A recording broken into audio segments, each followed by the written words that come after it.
till I die. She told him you'll forget in time. As the years went slowly by, she still preyed upon his mind. He kept her picture on his wall, went half crazy now and then, but he still loved her through it all, hoping she'd come back again. Kept some letters by his bed. In 1962, he had underlined in red every single I love you. I went to see him just today. Oh, but I didn't see no tears. All dressed up to go away. First time I'd seen him smile in years. He stopped loving her today. They placed a wreath upon his door, and soon they'll carry him away. He stopped loving her today.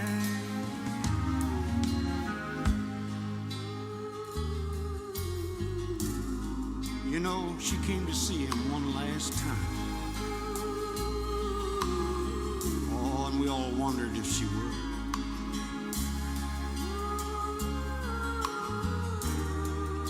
And it kept running through my mind. This time, he's over her for good. He stopped loving her today. They placed a wreath upon his door,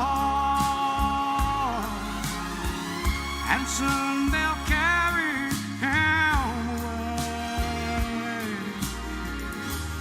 He stopped loving her today.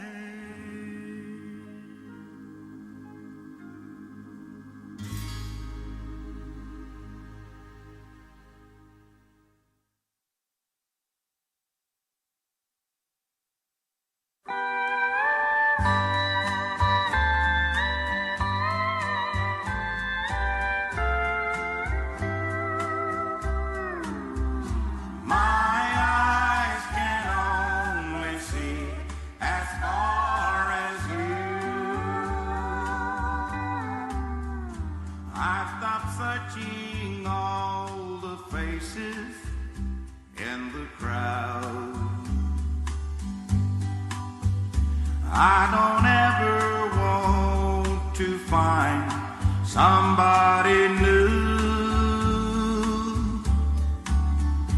I'm content with loneliness if you're not in my arms. For my eyes can only see as far as my heart is set on loving you forever,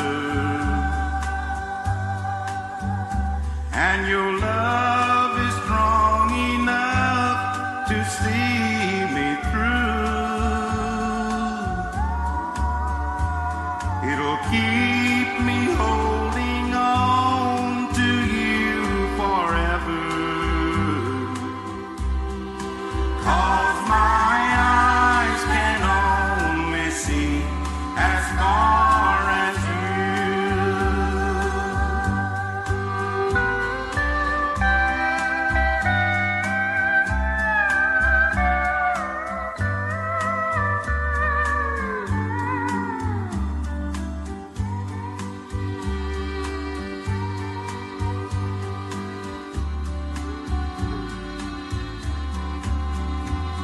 It'll keep me holding on to you forever. 'Cause my eyes can only see as far as you. Yes, my eyes can only see as far as you.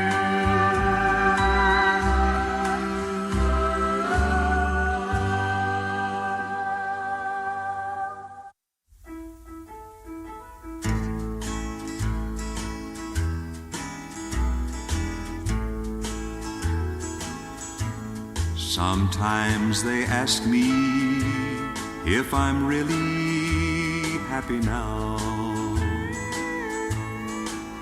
I say, sure, I never loved her anyhow. But inside I long for you and the way it used to be.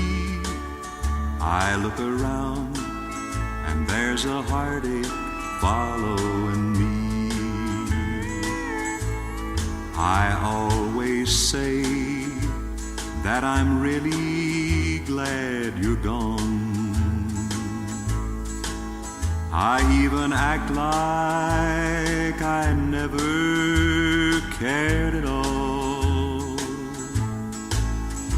But your memory lingers on, and I'm never really free. I look around and there's a heartache following me. I pawned my ring and everything that tied me to the past. I say I never loved her, never meant for it to last. But I know it's just a game, and the loser's always me. I look around and there's a heartache following me.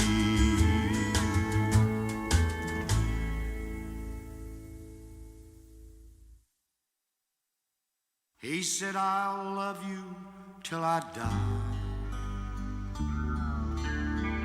She told him, you'll forget in time.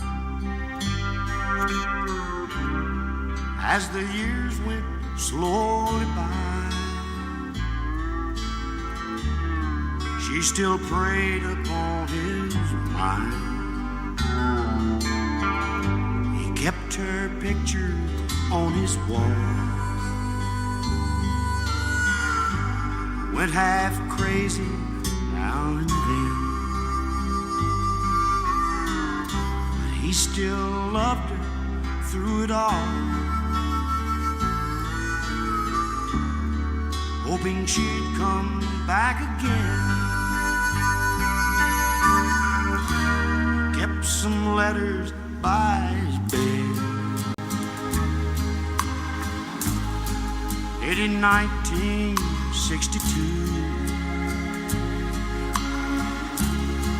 He had underlined in red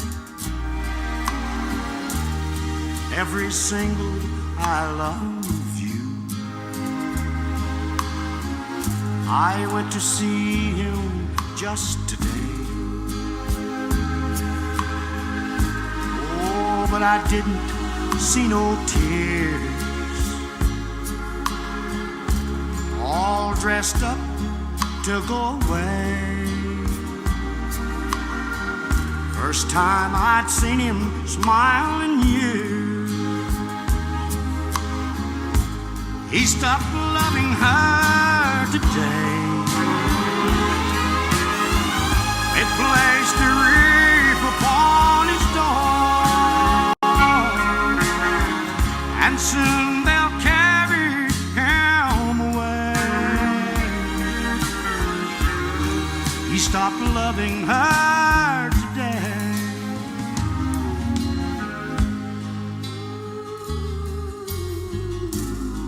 You know, she came to see him one last time. Oh, and we all wondered if she would.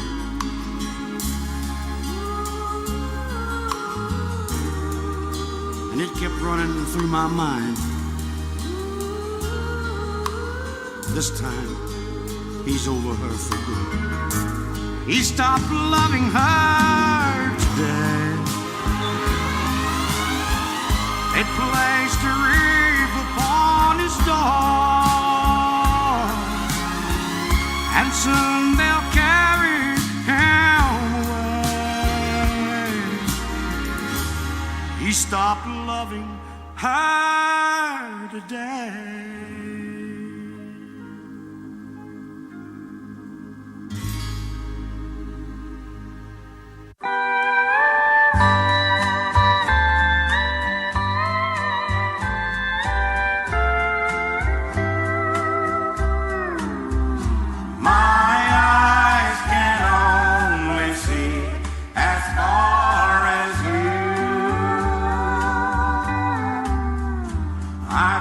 Searching all the faces in the crowd,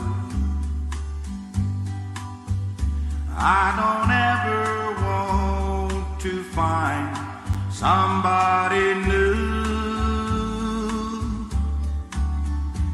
I'm content with loneliness if you're not in my arms.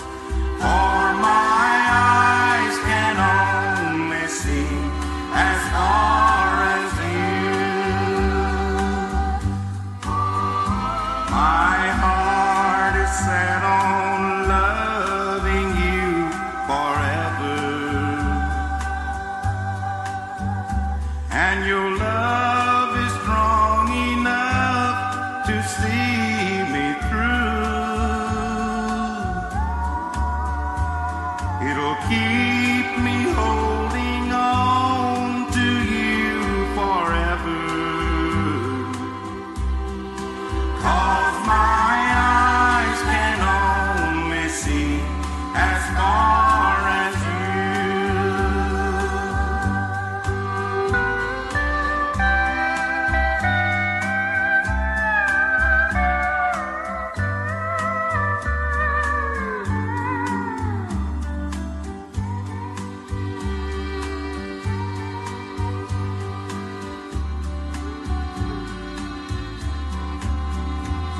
it'll keep me holding on to you forever,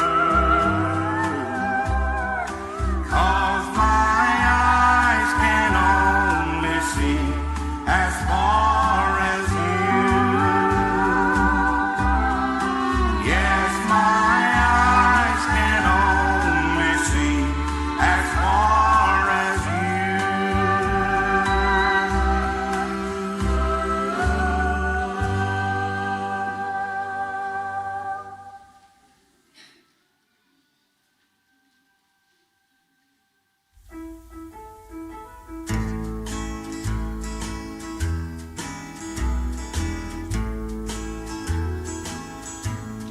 Sometimes they ask me if I'm really happy now. I say, sure, I never loved her anyhow. But inside I long for you and the way it used to be. I look around and there's a heartache following me. I always say that I'm really glad you're gone. I even act like I never cared at all. But your memory lingers on, and I'm never really free. I look around and there's a heartache following me.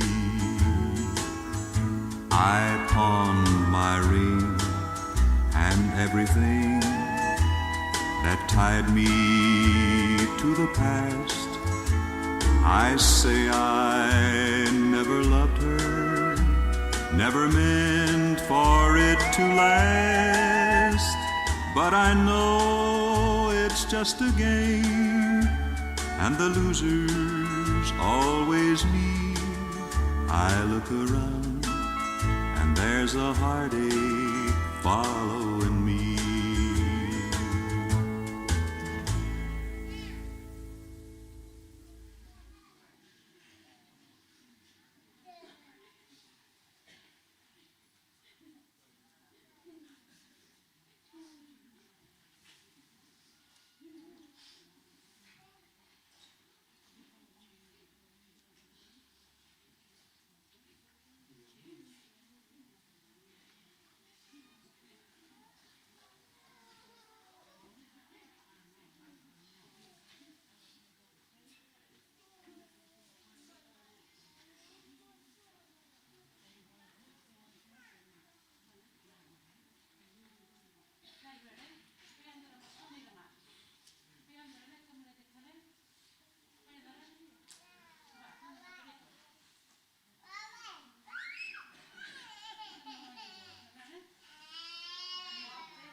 Didn't know today would be our last,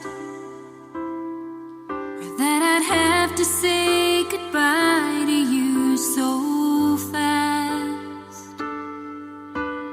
I'm so numb I can't feel anymore.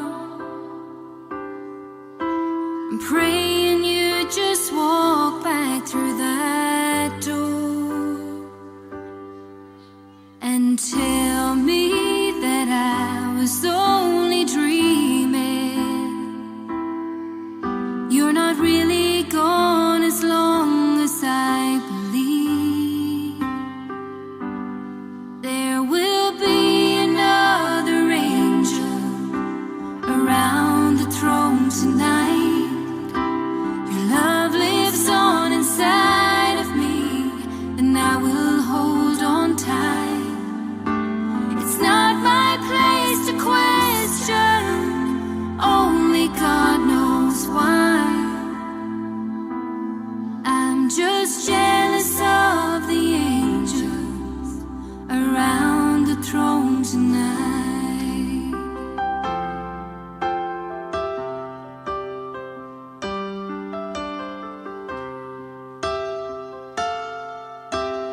Always made my troubles feel so small, and you were always there to catch me when I'd fall.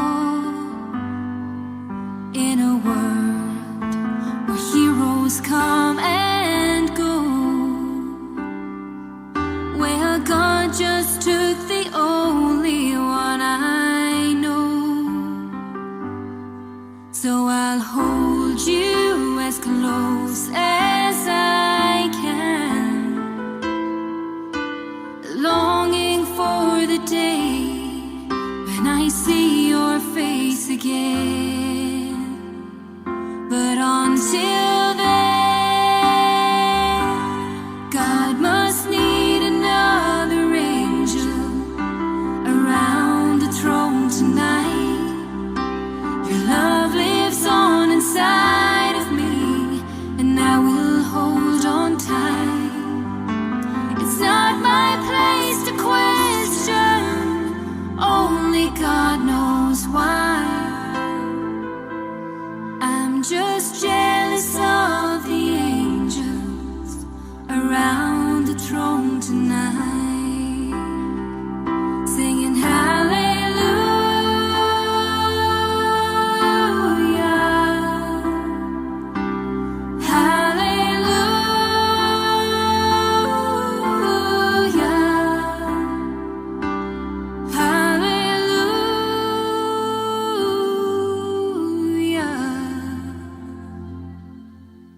I'm just jealous of the angels around the throne tonight.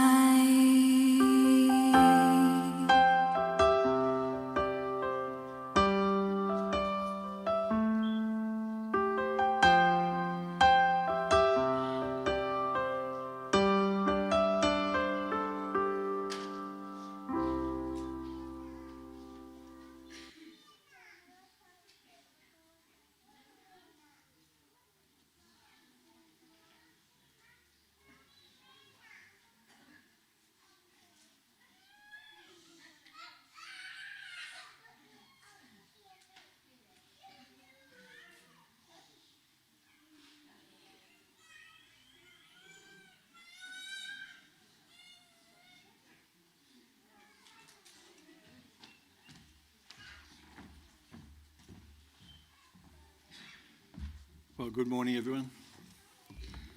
That's a beautiful dance. That's a good, just these celebrations at the angels around the throne tonight. And just want to say good morning. I'm Pastor Jeff Green. I'm your MC for the service. I'm the Southern Chaplain for the Northern Territory Police. First, I'd like to acknowledge those gathered with us here today, along with those watching online and by link, and say on behalf of the family a big thank you for joining us here today, for making the effort to celebrate life of value Alice Springs resident Brian Stirling. I can see that he's greatly loved, and my interactions with him, and he's a wonderful man, and so thank you for coming. Before I start, I'll just explain that the family have given permission to use Brian's name throughout the service. And I suppose in truth, none of us really wished to be here today under these circumstances, but here we are gathered together for a special purpose: to support and console each other, but most importantly, I can add, to remember and celebrate Brian's amazing life. And we're going to hear this morning from 6 or 7 speakers that are going to come up and share, and different things. We've got a slideshow. It's going to be a morning that we could celebrate Brian's life, and I'm just so sorry for the family tonight. Just so sorry.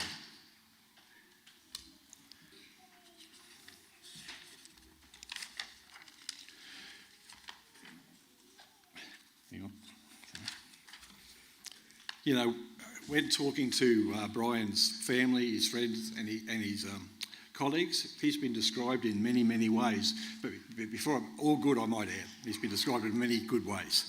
He's said to be a gentleman, a nice bloke, one of the best, a good, quiet fellow, easygoing, friendly and genuine. And also told he's the full 3C package: caring, compassionate and considerate. And you know, looking around at everyone here today, I know that package is true. And I know my interactions with Brian started some time ago. I met him through circumstances that are a little bit unfortunate. Being the chaplain for the police, I heard that Brian was in hospital after an operation. And the operation went okay, but there was an infection came in, and he was fairly sick in hospital. So I came around and visited him every time I could, maybe every week or every 2 weeks. During that time, we had many chats. I got to know him fairly well.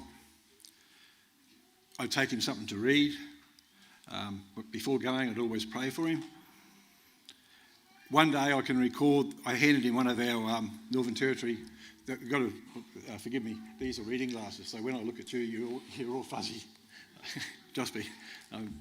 I can see it here, but one day I handed him one of our Northern Territory FES Bibles, and it had people in it and pictures of fireys and police, and it's got a really orange, beautiful leather colour, really nice, beautiful Bible. And we talked about some things of God, not always in great depth, but according to how he felt and the mood of the day. I remember one day sharing with him about God, about Jesus, just generally talking, and how much Jesus loved him and what he did for him. And when I can remember looking at Brian, and I can remember sitting there, and I could just see when I started talking to him about that, I could just see his countenance just rise up a little bit. And it was, I thought it was interesting, as if he was recalling something that he hadn't thought about for years. And it turned out that I was correct. I could just see something click within inside him, and it opened a door, and he shared a story with me, which I confess I don't fully remember the whole content, because it would have been a couple of years ago, 2.5 years ago. I'll just share what I remember, but it's interesting. He said he had something to do with, I think it was the Catholic Church or the Lutheran Church as a young man, and in his 20s, in the outstations, his 20s and 30s, this photo here is absolutely wonderful. It's, you know what, he's shining, and I envisage that would be the age somewhere that he's telling me this story, but that photo would have been from that age when he was out on the outstations in the scrub with the remote, and it was just interesting. He was telling me that after a big week, it was a Friday night or something, he was just sitting there with another worker on the outstation, and the other worker, actually, this is what clicked it with Brian. The other worker just shared with him about how much God loved him and spoke about Jesus, and also gave him a Bible. So when I gave Brian that Bible, and I could see a click in his countenance, because he was fairly not well at the time, it was really, really special. And he told me that night that when this other man told him about God, you know what, he said something clicked, something changed in his life. This is what Brian's telling me. This is what I remember. And, he said, firstly, he was trying to say Jesus touched him. And it's interesting, due to the staff, I remember nurses and doctors coming through, and that's all the conversation we had on that thing. But Brian spoke to me and he said, when I get out of here, I want you to come around, have a cup of coffee, and we're going to keep talking about this. But he was in there for, I would say, 2 years, on and off. And by the time he got out, it didn't happen. So that meeting did not eventuate. But that's something that I never forgot. And the time I had with Brian up there and the family, got to know the family, and it just came back to me. So I just wanted to share that with you, that he's a very special person. And I know he's touched a lot of lives. I did a bit of research on him with the Central Land Council. He worked as for the government for translating, I believe, in the courthouse as well.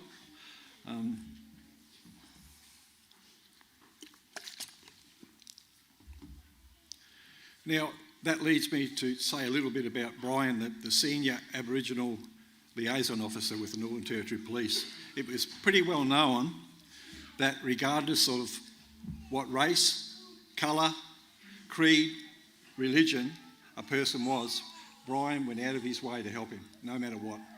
That's a fair thing to say. I think everyone could agree with me here. He believed in the power of forgiveness, and he went out of his way to stop families from fighting. He would try and introduce into people's hearts things like qualities like love, fairness and forgiveness, and he'd do whatever he could to give payback no chance, because he wanted families to be reunited. He wanted forgiveness to flow between families, and that was his heart. And I'm sharing that because that's one of the things we spoke about that I can remember. I suppose at the end of the day, you could say in the same way our master blacksmith skillfully hones tools to make things useful for working parts, and they also make beautiful jewellery. Brian went hammer and tongs, passionately giving all he had, fighting for the welfare and the good of his own community. So I just want to thank you all for coming today to celebrate his life. I would like to pray a prayer now. Look, just thanking God for Brian's life and for family. If you want to join me, please close your eyes and we'll look up and we'll pray. Heavenly Father, you knew Brian before he was born. You knew him before the foundations of the earth. you knew every moment of his life. Lord, we give Brian to you. We place him in your hands and we give thanks for his life. We also ask today that your peace, your presence, your love be very real in the lives of his family, friends and colleagues. May they know the reality of your great love, Lord, your care, protection over their own lives. We thank you for this opportunity for being together today and the peace that comes from the Creator of heaven and earth that we see in the outback sunset, crystal clear creeks, the crisp night sky and the beautiful rugged McDonnell Ranges. Be with us every moment of every day. In Jesus' name, amen. Now we're going to hear from people we're about 7 speakers coming up, and we're going to hear from those who work side by side with Brian, and friends and family who knew him so well. So firstly, I'd like to ask the Central Land Council chairperson to come and share with us. So, thank you. Thank you.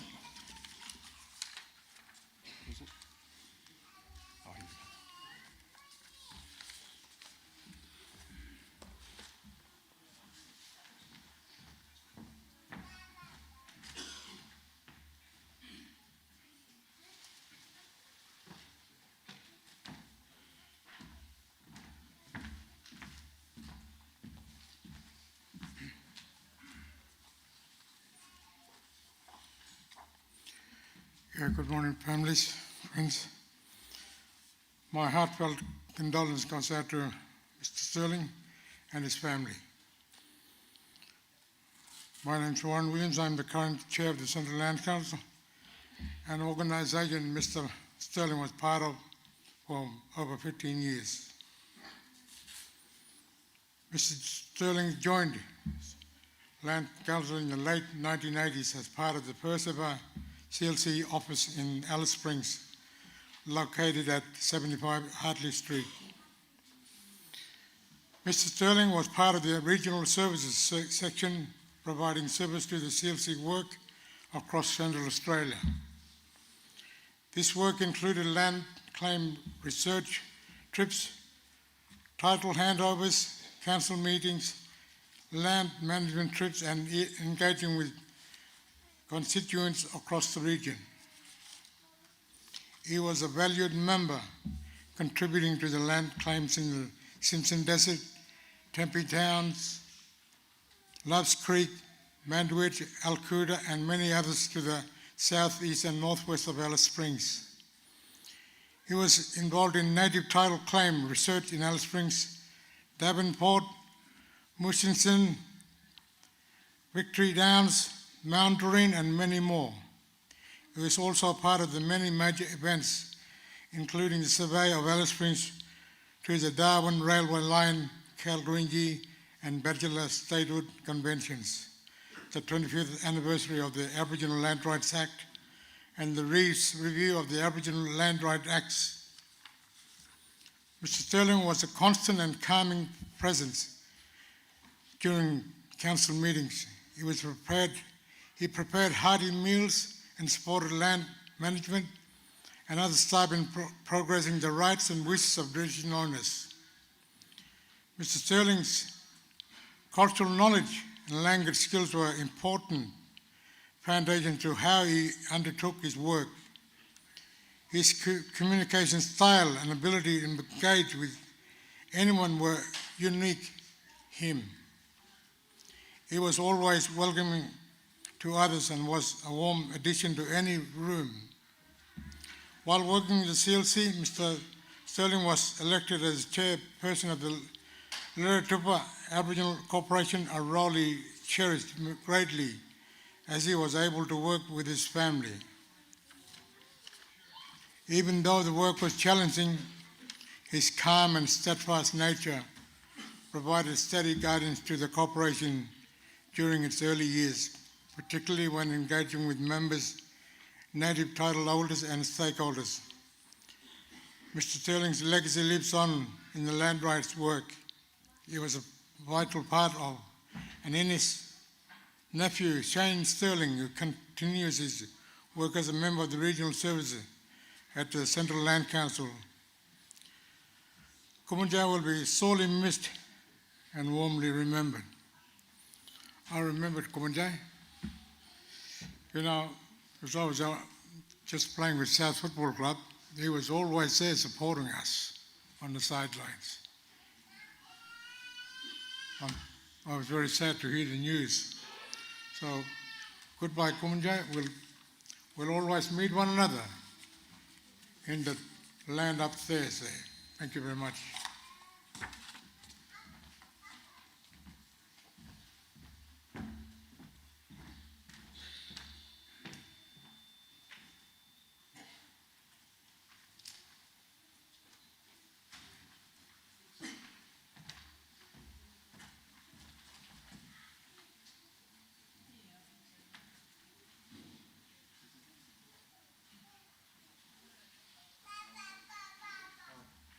I'd just like to call the next speaker, Laura Otopa.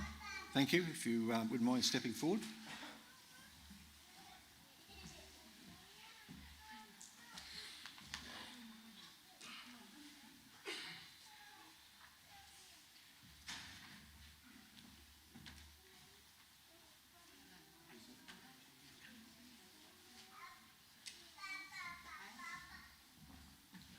Sorry, just bear with us a minute, we're just trying to find her.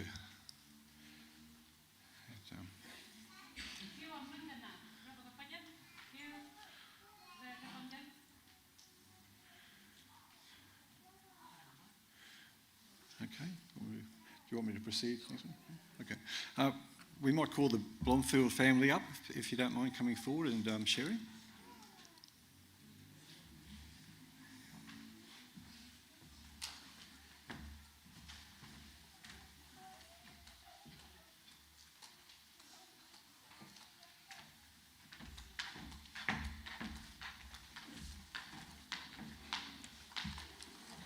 Good morning, everyone. In loving memory of our brother, uncle and pop, Mr. B. Stirling, our deepest sympathy goes out to his beloved wife, Annie Stephanie, his children, Anna, Brian, Shauna, Chantal, and his grandchildren and extended family. We are here with you all during this sad time from the Little and Bloomfield families and to celebrate the life of Uncle and his legacy.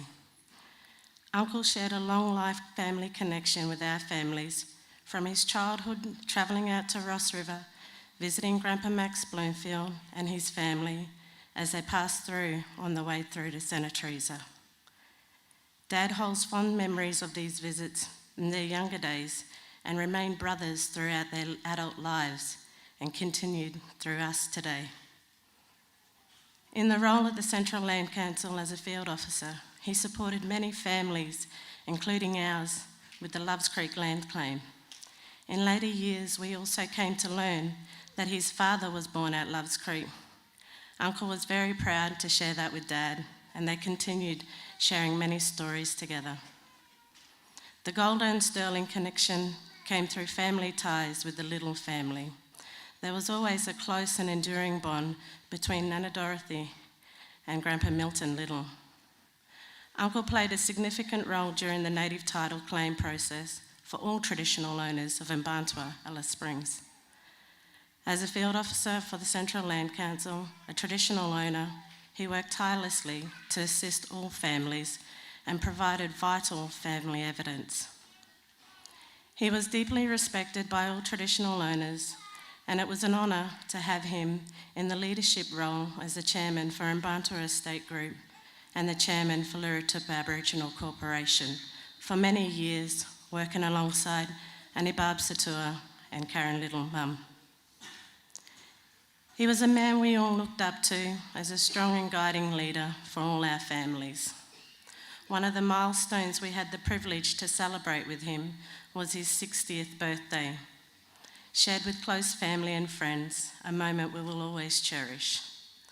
The news of Uncle's passing is a devastating loss to our family and the wider community. Uncle will be sadly missed by us all. Apologies from Uncle Bob, Uncle Tony and Uncle Mick. Thank you for being a big part of our families, Uncle. Rest in peace.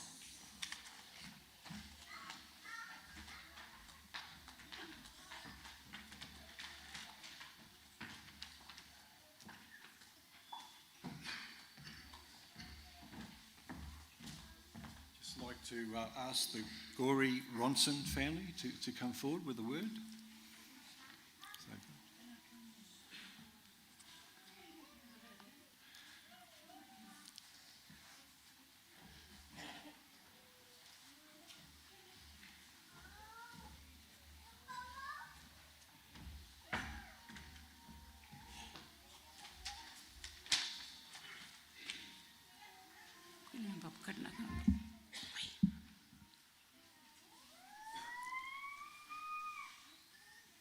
Klaar van de terrein.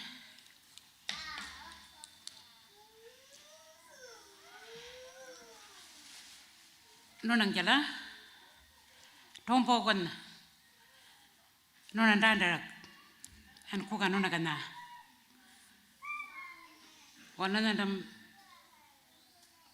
yang kajan yego koragat, ralar kapak mananang manbandon, and darantor gon rawar girak. Central Land Council, Angal Mr. Williams, Sangajam, yeah, Koragat, Central Land Council, Lagat. Ragun Charjama Balk Malaga, Maragangajak, Community Mapal, Poch, Marmap, Ragun Marananak, Marbandrang. Ganjar Bangajan and interpreting a baramal. Trapal Elgadagra, Community Mapan, Margari Mapangajak, Arachnan Elejak, Yet Narajo Wajanang, Night of Title Nanagad, Hack Nanagad. Uncle Gun Wargarak, field officer, a Roland Orangel, young Balorg, and Night of Title Unaraga. Yang nama team leader dan merek, random mamang wargerak, rather port wargerak, mama random mamang wargerak, kaltom pogot mamang wargerak.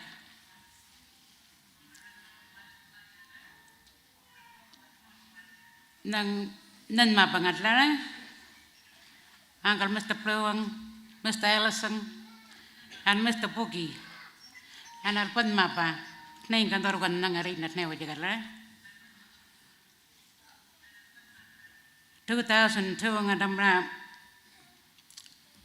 there's a Aboriginal Corporation, Erkabak, what garajat? Ragwan Babal, Dargandur, what garajat? Nung charge mapagang gamal, Narapara, Nunagan mapag, yet none of Nunan and Mbalalag. Random Baralam Rogan leadership algam Managnona Lara and Dagan Wargarajak, Wanang Wargarajak, Nangaraja Raj Murambando Nanang. One of them Yangama. Thank you, Tomba.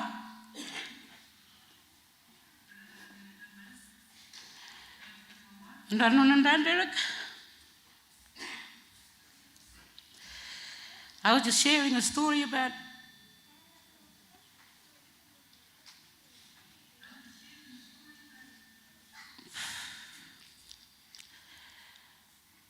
our man when he worked for Central Land Council. He helped so many old people talking language, going out to communities, homelands. As in Central Land, man, Uncle used his local knowledge across the central region. We picked up the connection. He picked up a lot of connection to the country along the way as he worked along old people. Uncle worked as a field officer for many years for the Native Title Unit and became a team leader as well. And then Mum joined him in 2002, where they both worked alongside each other. Mum worked with all the women, and Uncle worked with all the men. Uncle was a mentor, a role model, and he showed leadership in everything he did. Uncle worked with representatives from communities and homelands. One of them was Mr. Blue, Uncle Mr. Blue, and Steve Ellis, and Uncle Mr. Boogie. And just to name a few as well, you know. He worked with a lot of people. In 2002, Uncle played a big role in the establishment of the Lyritip Aboriginal Corporation. He was dedicated to support and give power to the elders, past and present and emerging, to be part of leading organisations within Alice Springs District. And it was a privilege for me to work alongside him too as a young girl. He showed me leadership. He showed me how to play roles, showed me how to get up and speak in public, in language and English, doing welcome to countries and that. Colour.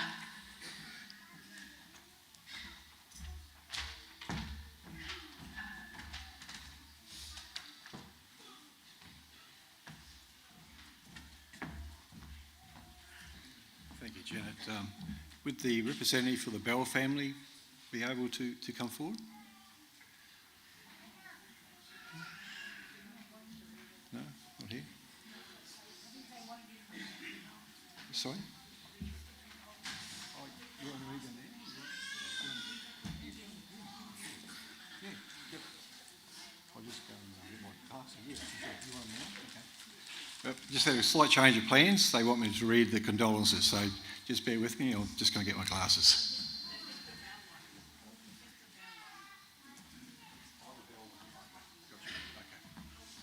Right.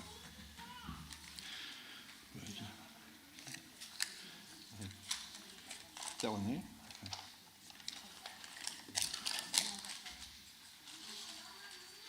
Okay. Oh, thank you. Okay. Okay. Excuse me.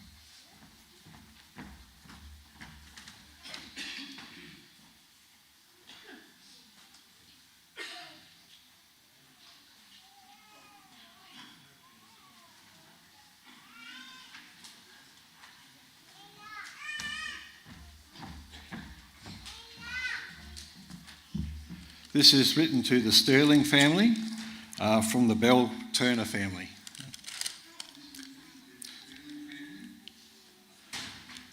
Steph's family have all travelled from afar and beyond to be with her today. Auntie Jenny from Melbourne, big brother Lyle, little sister Donna,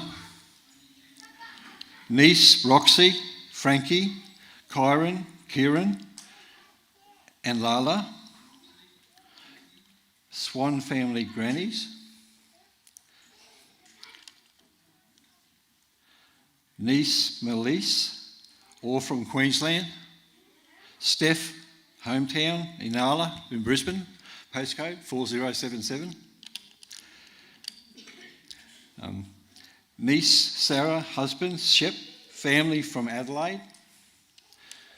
We all feel very honoured and privileged to have met and shared many special times together. We are so proud that Steph found true love and Brian.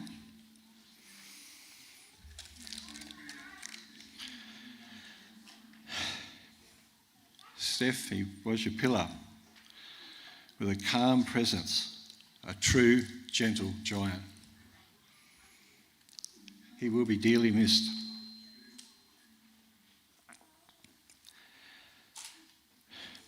To our cousins and grannies, we will always cherish Brian's love he shared with us. We will not say goodbye. His memory will be with us forever in our hearts. The Bell Turner family. That's beautiful. How true. That is just summing it up so well. Thank you. I'd like to call Philip Ellis to come forward.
First of all, I'd like to say how very sad and sorry. A young Balak, he was my nephew, but I worked alongside him. He used to work Central Land Council, and Central Land Council, a Warwick field officer, he worked with my old man Mabang. So he worked with all the old people, my old uncles and my dad, and then he came and worked with me with the police. Police, and then when police was a liaison officer, started up in the railway terrace with the senior constable Albert Tillmouth, and also with us was Sergeant Bowlesy and Fonzie up in Darwin, and also Trevor Presley. He's up in Darwin and he can't come down at the moment, but he sent his thoughts for the families. And I was really happy to work with him.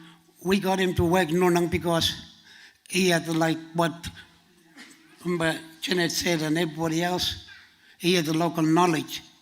And me and him was I learned a lot from him because even though he was my nephew, I respected him for, he was older than me, and every time that there was big trouble in town, we would go to it, and we would mapakangala, hey, this is around the country, and we don't go to your country and run amok.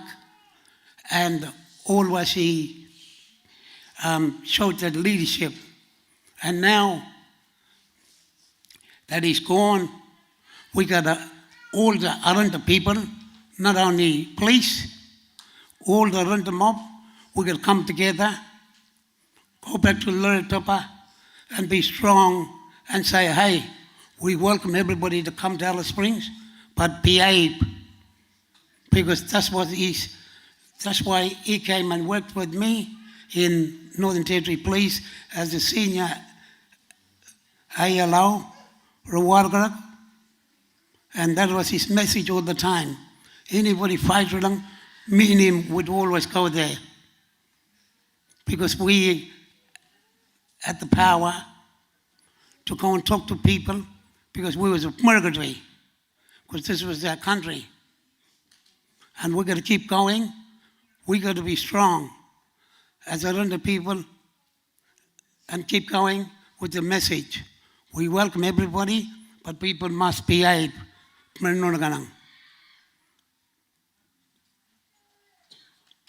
And he was also working under us, even through with Senior Sergeant Paul O'Dooley, and all the other good police officers, and young Philip Brad, Wallace, Sergeant, and everybody else.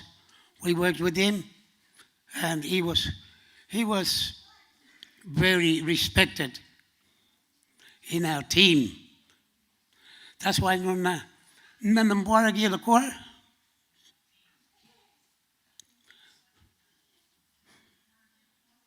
because we love him and respect him. When he was in hospital, we used to go there all the time, and I used to make fun of him. We need to go to work. There's people fighting out there. Don't worry, I'll learn you. So, thank you, my young fella, and also all the families from Top End and Gillen. And we sadly miss him so much, but his work, we've got to keep going. And there's a song here that I like to run to the song, and then run to the and the song will tell the story. because he was working with us.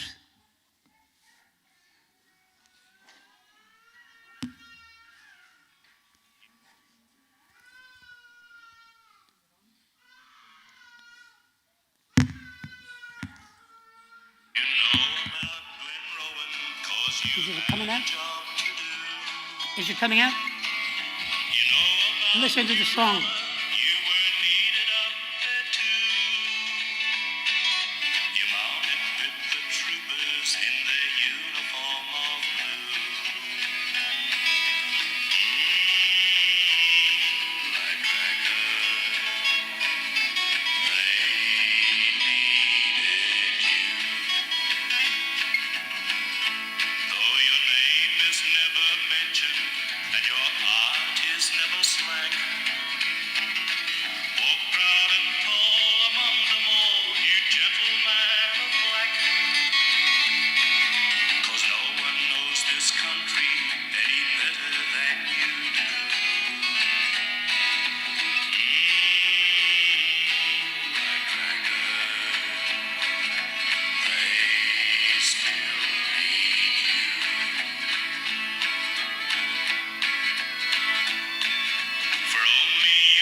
Thank you very much, family. Rest in peace, my young fella. Love you.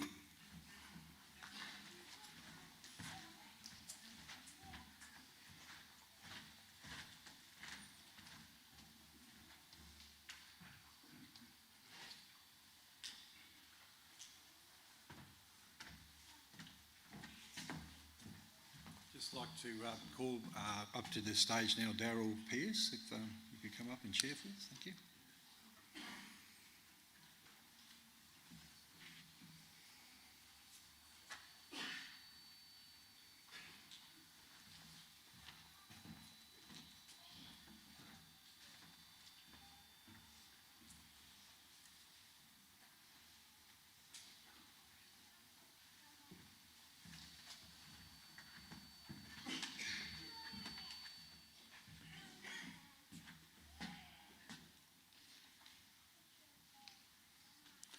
You know, if that bloke was here, he'd be going, God, what? Come on, you mob. What for? What bloke? It's our time.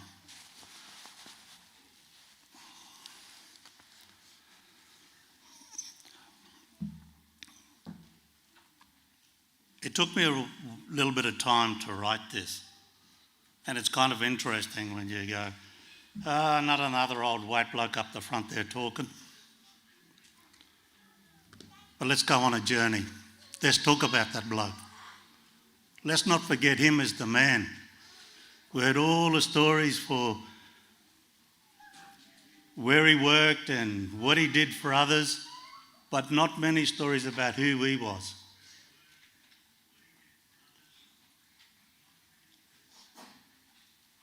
I took some time off before this week. I went away and I tried to write down the things that come from me. And we'll see how we go.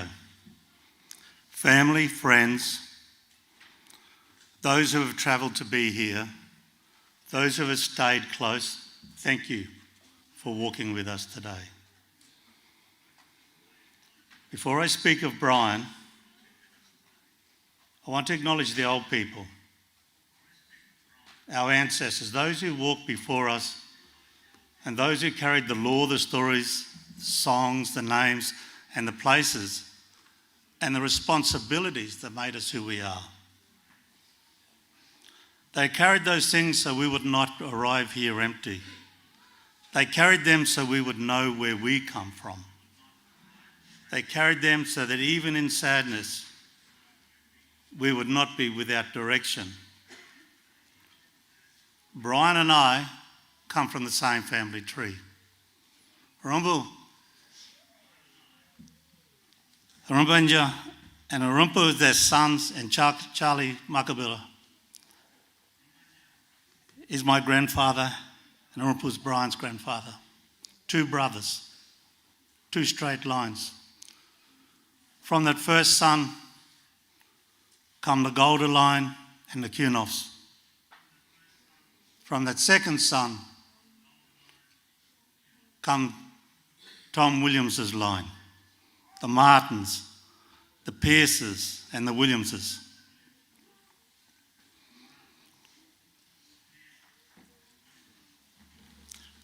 The tree that we come from is deep. Our country and where we come from is in Ndukka, Emily Gap. Through our line runs our story.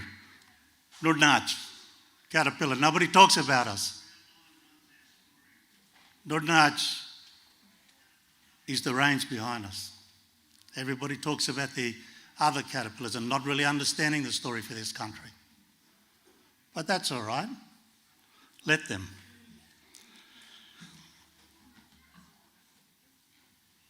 Rumpu Brian's granny was in Jalka. Charlie would Nudnach. But all the Golders and the Kunoffs are Nudnach caterpillars. We belong as one family. But we've watched people. And one of the things that Brian always talked about was getting it right. Sorting it out. Through our storylines, holding us to country, to old people, to each other, and to the generations still coming behind us. The story is not something from long ago. It's not a name. It's not a family history. It's a line of belonging, a line of responsibility. It is the truth that tells us we are never just one person standing alone. We come from somewhere. We belong to people. We are carried by those before us, and one day we become part of what carries those after us. Today, Brian steps fully back into that line. We do not farewell him as someone lost. We farewell him as someone returning. Returning to the old people, returning to his brother, to his mother and to his father, returning to story, returning to the deep roots of our family, returning to the place that knew him before we did.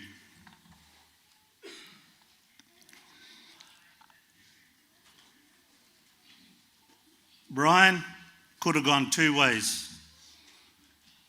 His mother, Parula, said he could have been Putara, my brother. But he accepted the responsibility of following his father's line. In Vijana, Anala.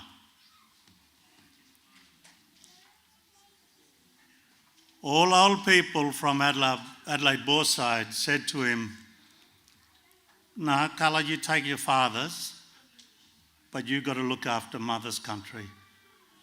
So for all the Stirling families and old people, thank you.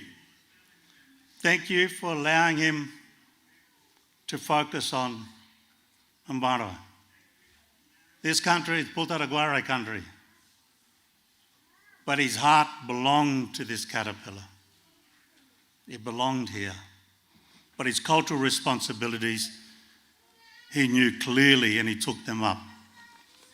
And they will pass now to his son and his grannies. Brian was my brother. That sentence is simple, but there's a whole lifetime inside it. He was my brother in blood. He was my brother in family. He was my brother in memory. He was my brother in laughter, in struggle, in silence, and all the things brothers know about each other, without really always needing to say them out loud. He was there when I went bush. He was best man when I got married. Boy, you should have seen it that night. His wife was charged up and got him up to dance. And all she could do, that real Queensland style, that's my man, that's my man. But that bloke did, he loved her and he got up and danced. It was a good night. We had a good night, to say that. He was there with me, standing beside my mother's bed when she passed away.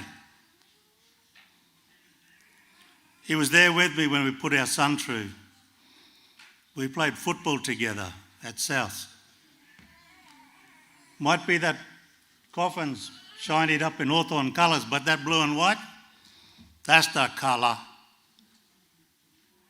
When he comes storming out from full forward, even all the South blokes got out the way.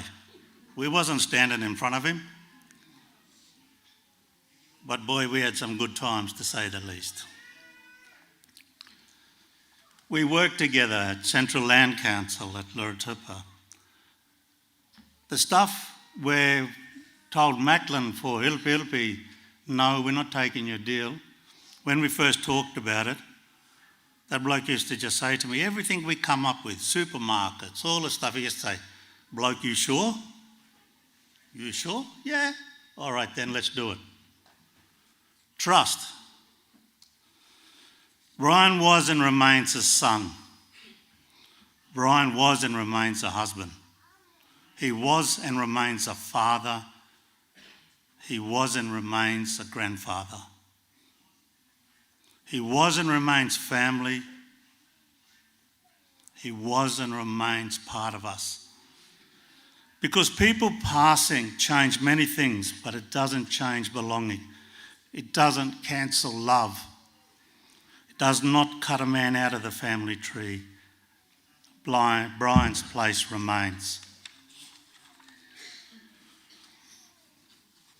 To the family. To those who knew Brian as husband, father, grandfather and family, I say to you, no words today can carry the whole weight of what you feel. Sadness and grief has its own language. Sometimes it speaks in tears, sometimes in silence, sometimes in memories that arrive without warning, sometimes in anger, and I've been angry, God, I've been angry. Sometimes in laughter, sometimes in the ache of wanting one more conversation, one more phone call. I barrack for Fremantle, he barrack for Hawthorn. Fremantle and Hawthorn meeting today. I don't get the chance to ring him and tease him because I'm hoping Fremantle gets there, or he rings me and teases me.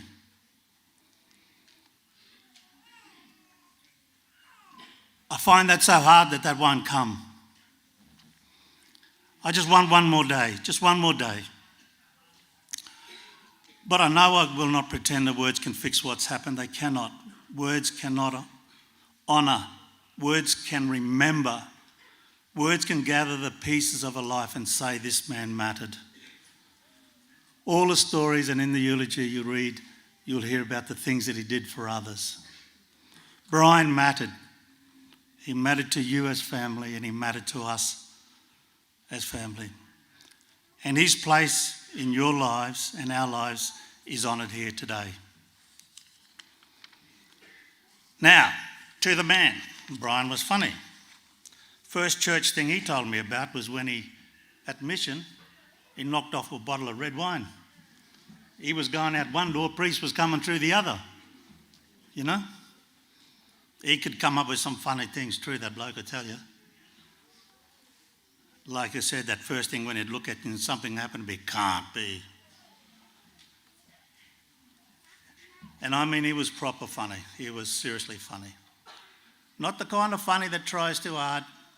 He didn't try to be over the top. Not the kind that needs attention. Brian had that natural timing, that look, the pause. Wait first, what? The comment under his breath, and the whole room would shift. He could turn a hard moment sideways. He could fight light in a place when everybody else had forgotten to look. Sometimes all he needed was one look and you knew he was already halfway to the punchline before the rest of us had time to catch up. You know, there's a person in this room here, and I'll name her out, Barbara Cox, that worked with him at Land Council, and boy, some of the stories that she could tell about Brian. But the best one was when, I think it was an anthro or lawyer gave him a hard time when he was out bush. So he jumped in that car, he unlocked them hubs, and he put that transfer box case in neutral. Then they all took off real fast and left her there by herself, but went to the top of the hill and watched her. Boy, she couldn't get that car moving no matter what she tried. And them blokes was all smiling and laughing about it. Till he got the radio message, you got to go back and fix it up. And then he got told off later about it. But you know what he did? You can all remember him, doesn't it? Whatever. It's all right. That was Brian. He brought warmth. He brought ease. He brought that quiet mischief that reminded us not to take ourselves too seriously. And that is no small gift. In a hard world, making people laugh is not a small thing. It is a way of helping people to breathe and to relax. Brian helped people smile. And he was funny, seriously funny. But there's also more to him. Brian was honest. Not polished, not dressed up, not softened for effect. It came straight from him. If he said something, you knew it was his. He did not waste words. He did not pretend to be someone he wasn't. He did not need to perform. And in a world where too many people talk loudly and say very little, Brian's words mattered because they were real. But today I want to speak of something deeper.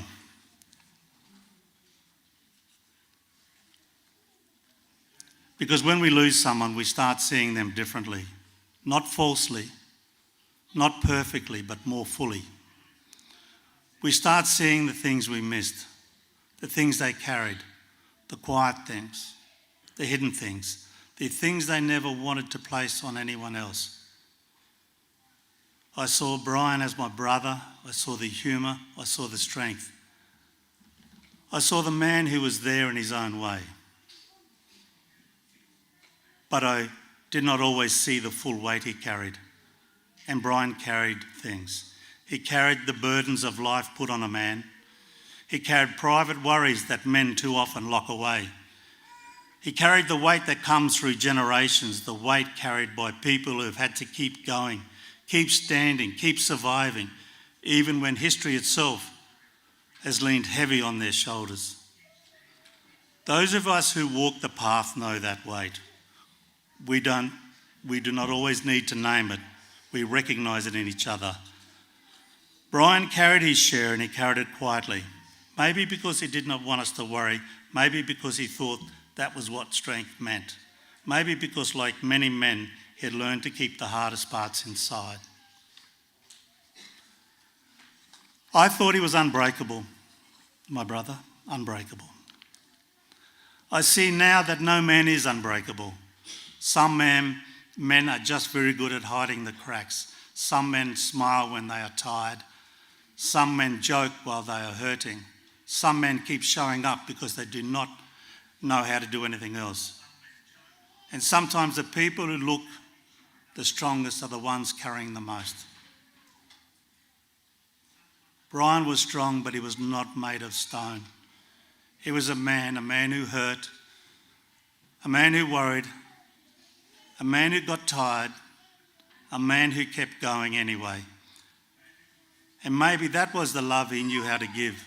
Not always in big speeches, not always in soft words, but in presence, in being there, in humour, in loyalty, in being Brian.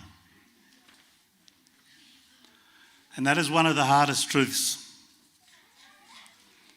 today. We can see now that we wish we had seen sooner the weight he carried, the things he kept inside, the love hidden in his silence, the strength that may have cost him more than we knew.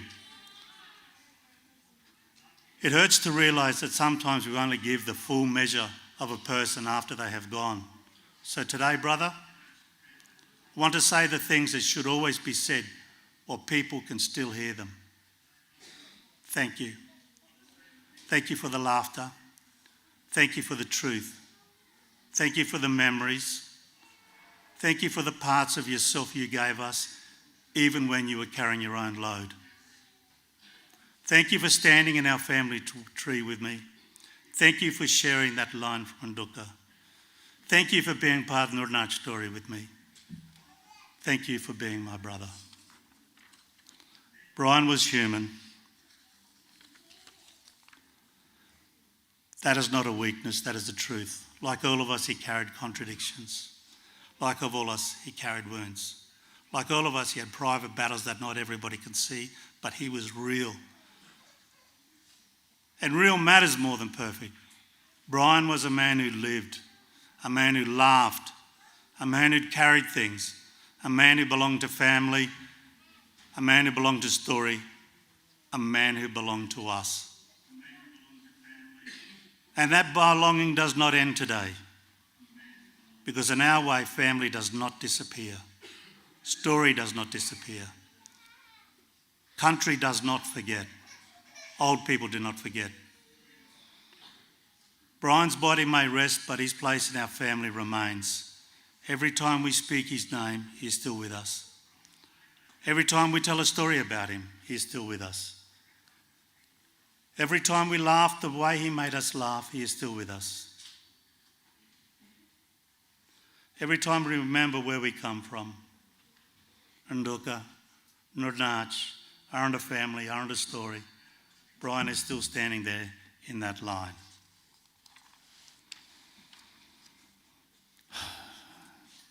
Brother, today we let you go, but you do not disappear. That is not our way. We do not throw people into silence. We carry them in story. We carry them in memory. Family will hold you in their hearts. We will hold you in our hearts. We carry them in names, in places, in laughter, in children, in family, in the old lines that do not break just because one life has ended. You go back to the roots of our family tree. Brian, my brother, you're part of me, part of our family, part of our story, part of the old tree from Nduka, part of the Nordnach line that keeps moving through us. Your road here has ended, but your place among us has not. Rest now, brother. You have carried enough. We will carry your name. We will carry your memory. We will carry your laugh. We will carry you in your place in the family tree, in the family line. And my brother, we will carry you from here. Love you, bloke. Love you dearly.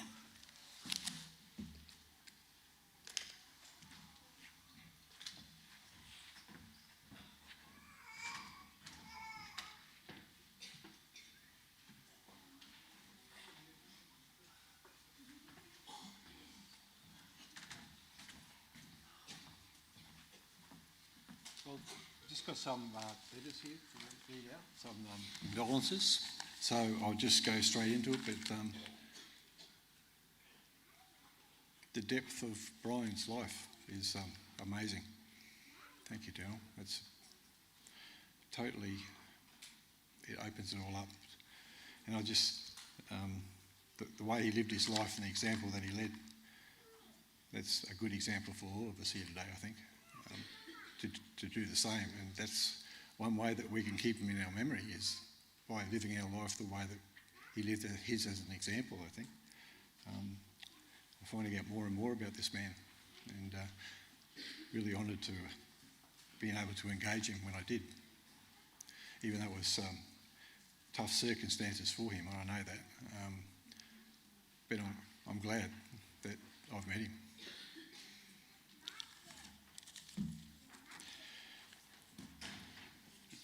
To Nana Stephanie, Auntie Anna, Uncle Astro, Auntie Shauna, Auntie Charlotte and cousins, sorry we can't be there with you at this time. Thinking of you today. Rest in peace. Granny love, Tyrone, Campbell, Wally and VJ.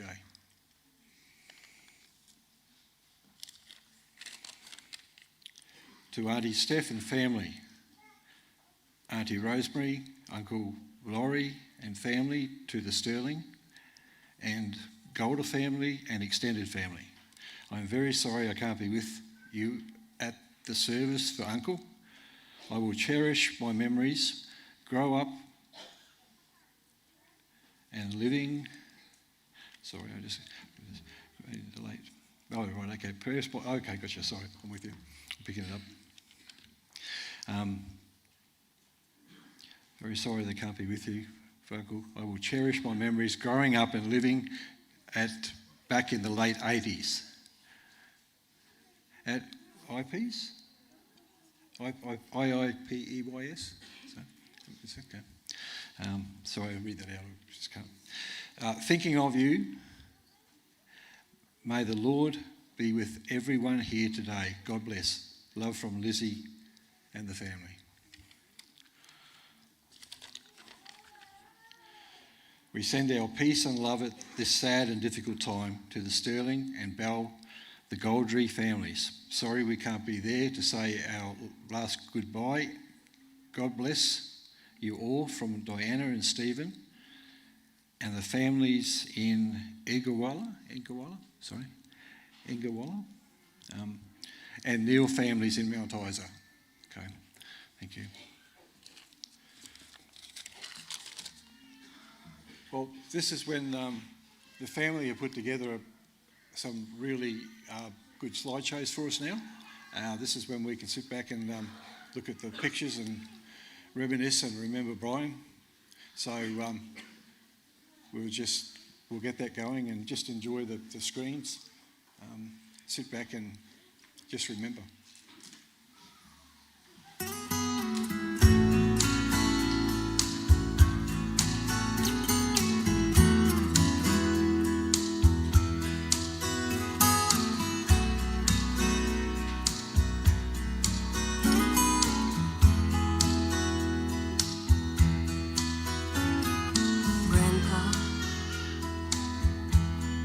Tell me about the good old days. Sometimes it feels like this world's gone crazy. Grandpa, take me back to yesterday, when the line between right and wrong didn't seem so.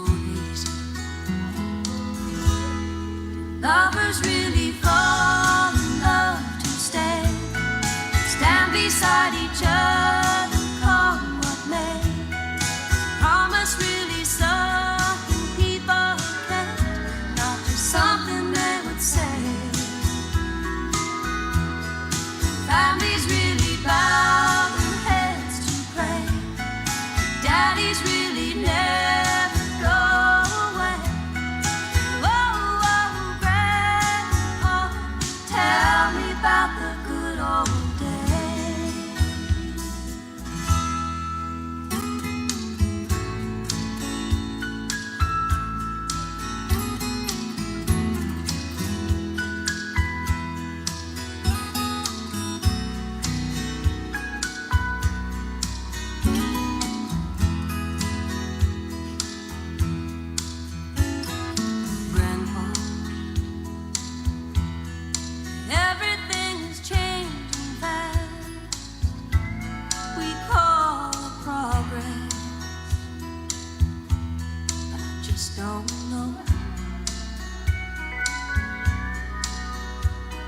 from Grandpa. Let's wander back into the past, then paint me the picture of long ago. Lovers really fall in love to stay, stand beside each other, come what may. Promise really something people kept, not just something they would say and then forget. Families really bow their heads to pray. Daddies really never go away. Oh, oh, Grandpa, tell me about the good old days. Oh, oh, Grandpa, tell me about the good old days.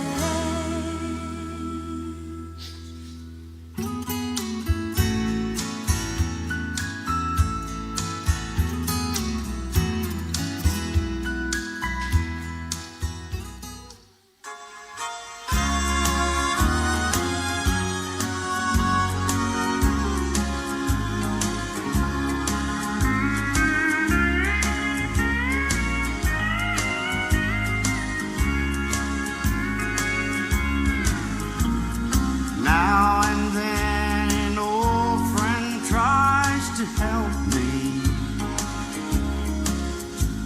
by telling me there's someone I should meet.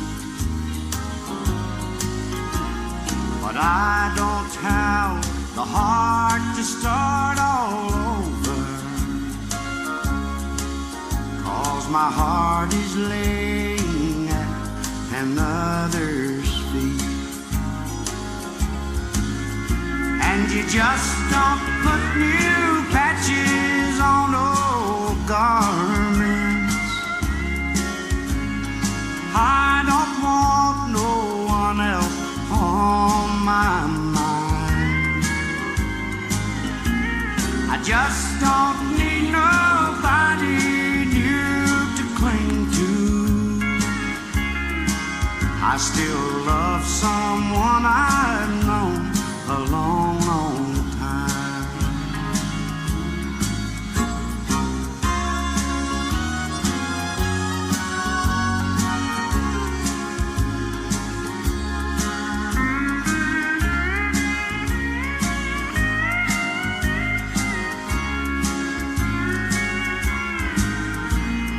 I have built my world around a memory,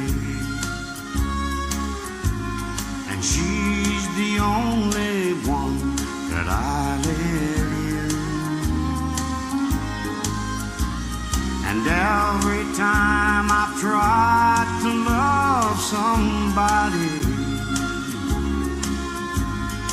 in my mind I'm loving her again.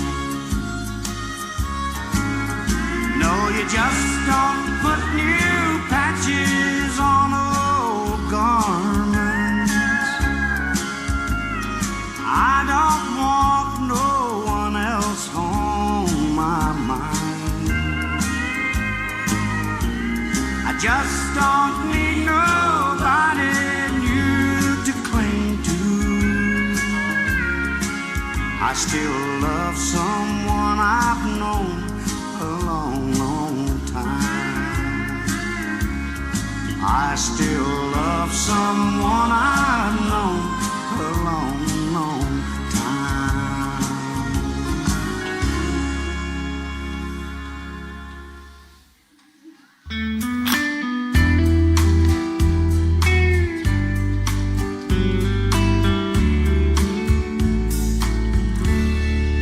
You were just a picture on my baby grand. Yours was in my wallet, I showed to all my friends. But the world rolled in between us, keeping us apart.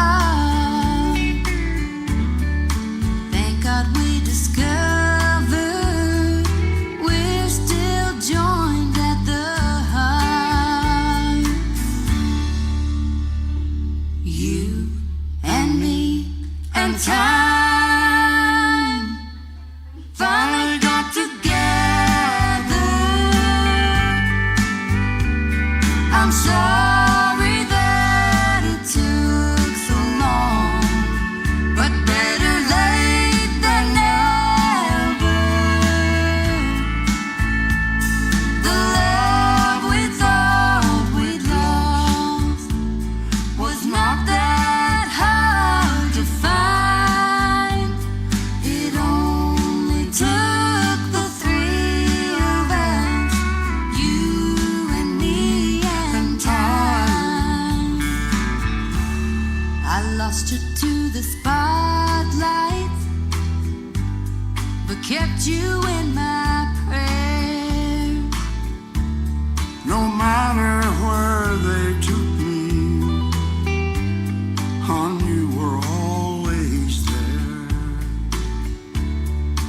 It's so hard when your hero is a stranger in your home. Our love's like a mountain, one can't move it alone. He wore starched white shirts, button at the neck, and he'd sit in the shade and watch the chickens peck. And his teeth were gone, but what the heck? I thought that he walked on water. Said he was a cowboy when he was young. He could handle a rope, and he was good with a gun. And my mama's daddy was his oldest son. And I thought that he walked on water. And if the story was told, only heaven knows. But his hat seemed to me like an old halo. And though his wings, they were never seen,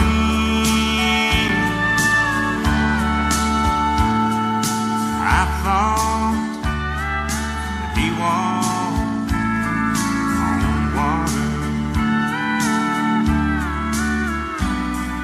But he tied a cord to the end of a mop and said, son, here's a pony, keep her at a trot. And I'd ride in circles while he laughed a lot. Then I'd flop down beside him. And he was 90 years old in 63. And I loved him and he loved me. And Lord, I cried the day he died, 'cause I thought that he walked on water. If the story was told, only heaven knows. But his hat seemed to me like an old halo.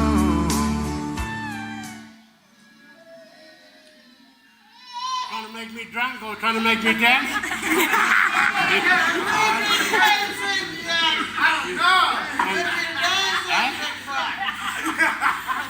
And I'd like to thank some of the old workers and the people that I've been around with. The whole family's been good traveling with me, and I've been traveling with them. And growing up. But I will never forget this. You know, it might be 60 is a special day today, but you families are special to me too. Thank you.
Sing on.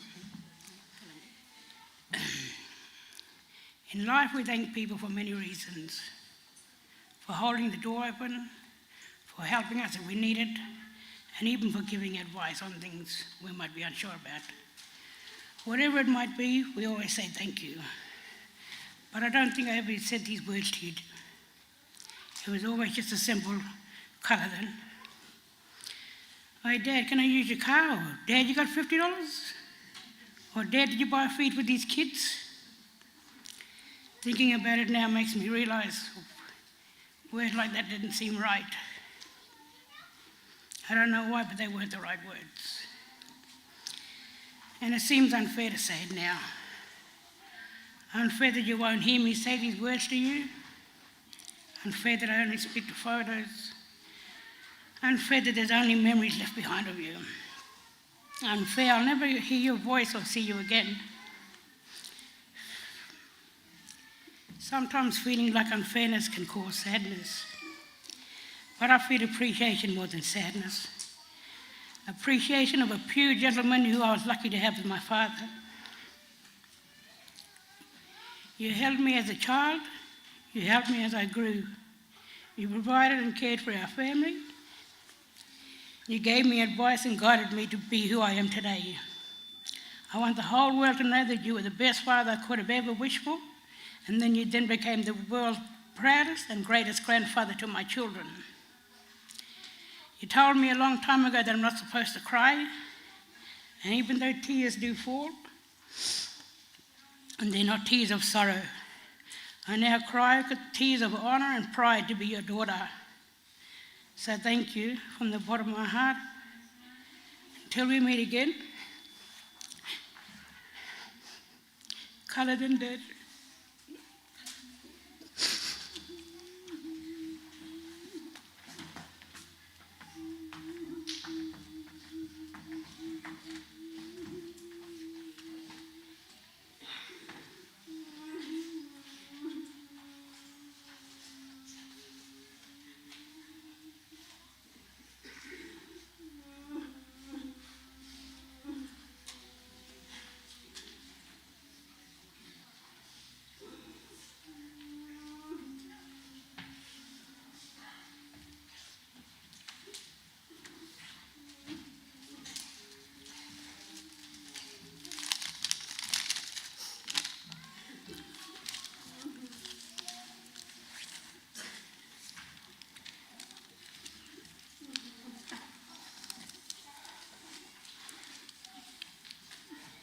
My name's Barbara Cox and Gina Howard.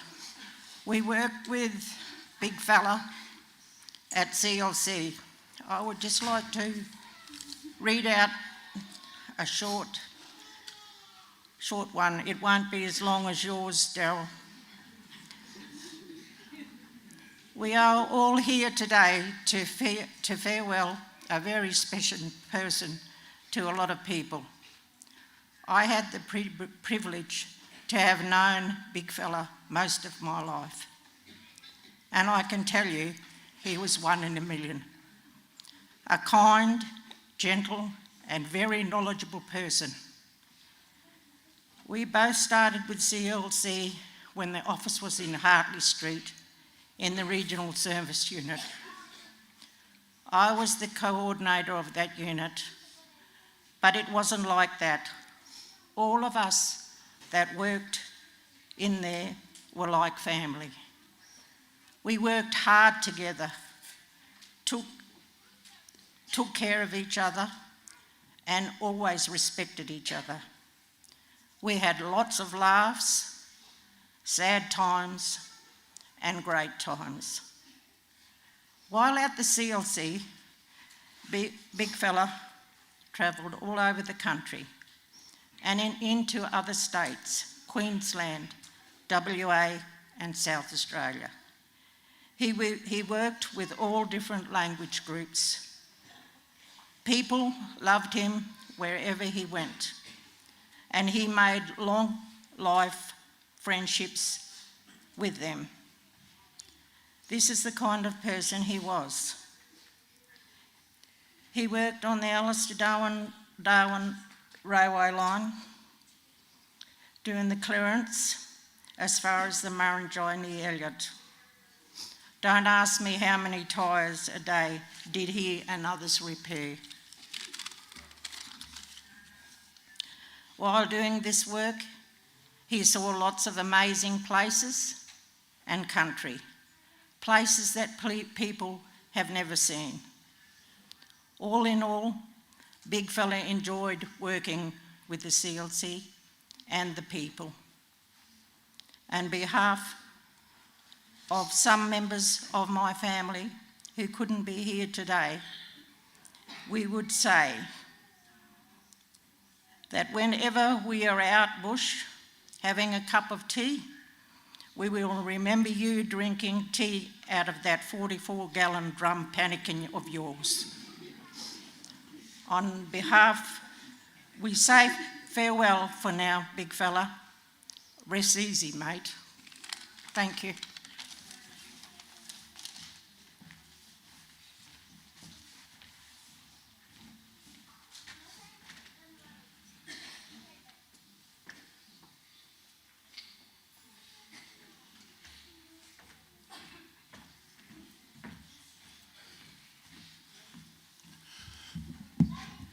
Just on behalf, my name is Richard Hayes. I'm the life member of the South Football Club, and I had the pleasure of playing football, but also coaching with my big family man here.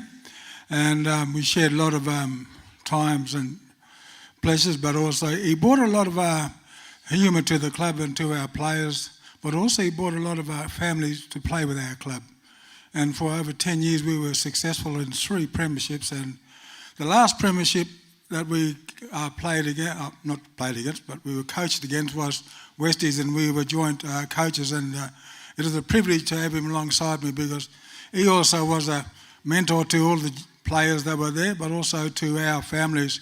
I think we're going to miss the south end of the Traeger Park, Stephanie, where we used to all gather after the games and have all our dinners there. So see you later, big fella.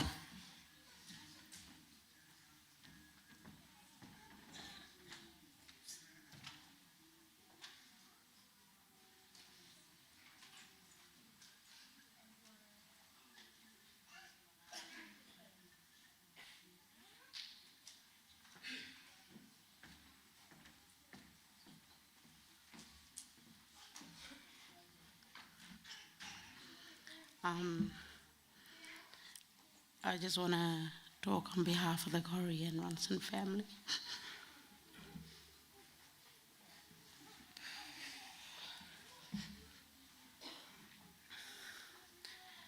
We will miss you, Tombwa.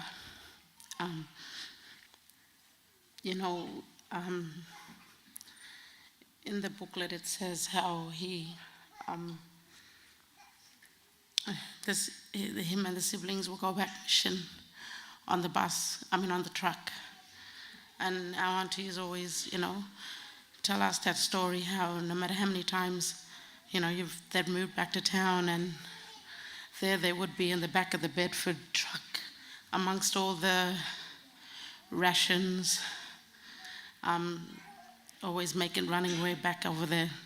And they'll be waiting their admission, and sure enough, there they would be in the back of the truck, squeezed in just to make it back.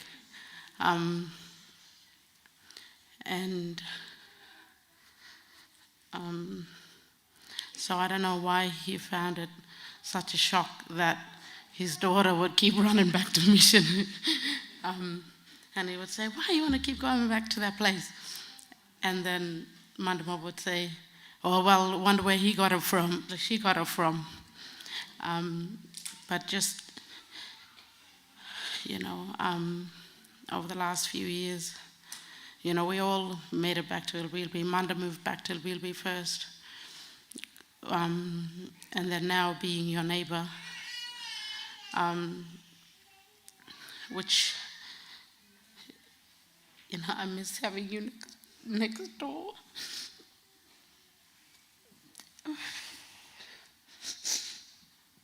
And on the weekends, you would be blasting your music or your favorite country songs, sitting outside just for hours. and I don't know who was the loudest on our street, but I think we were meant to be neighbors. It was either you or Steph growling kids, or me and Bina. So some days we'll sit outside and giggle, oh, it's their day today. The kids are either too loud, the screen doors are forever slamming, and I'm sure at one point it was our kids slamming the screen door at yours. But yeah, just, here, he still had a lot of plans, a lot of things he's, wanted to do. And just, I was thinking today how it would have been good to see him dance. And then we probably would have been like saying to Stephanie, hey, that's our man, not just yours. Renee would have given you a run for your money. Yeah, it was, well, I'm in an iron about whether we're going to come up. Yeah, just growing up, we were always there at, Dad's first stop would be Bilby. And now, living there, we've kind of come full circle. So it wasn't going to be a surprise that we would all be growing up close, out at the back. And then now,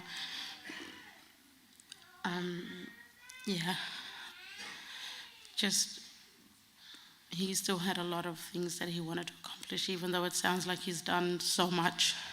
But he was always thinking about the next best thing, and you raised very strong kids. And we'll miss you. And we love you. Kala.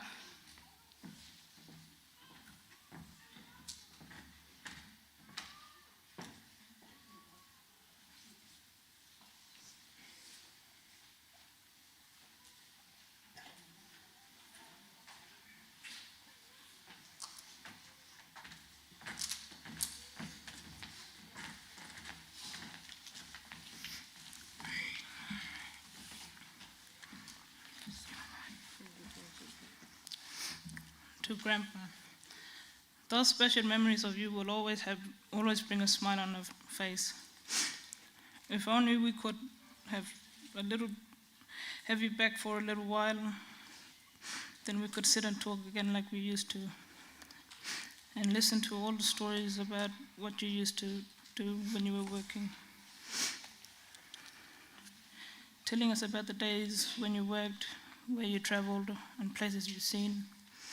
But you always said, for all the places I've been to, Fitzroy was the only place to beat me. Maybe we will make that trip for you one day, Grandpa, just like we did at Camelwood. Even though you were blessed with granddaughters, you always treated us like we were your grandsons, getting us to mow the lawn, putting up fences and shades, going out to chop and collect woods, even moving furniture around the houses. This winter season starting now already makes us feel lonely for you, because you would have had us putting up a windbreak by now.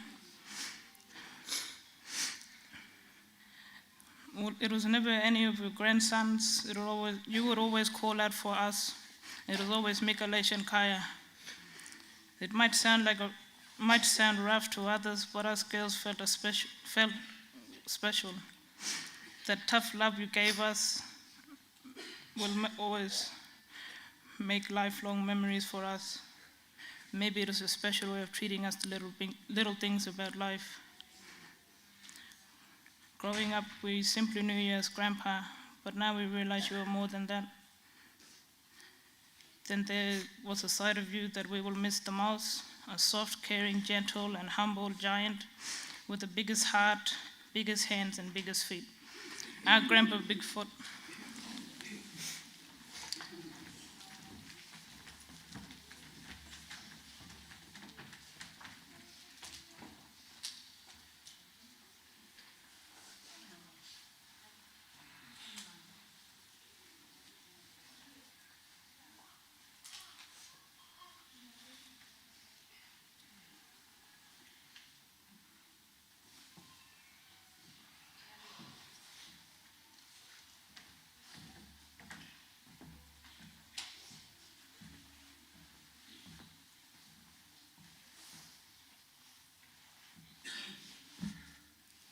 Good morning. Thank you, family and friends, come to visit my nephew's funeral. I love my granddaughters and grandson. Thank you. Why? Today, you know, I get a little bit. Granddaughter, you know, buy the medical paper, like anyway, but you. That's why I'm here. Thank you. See all my family and friends. A little bit of story in mind, I'm not going to go and you. Yeah, thank you.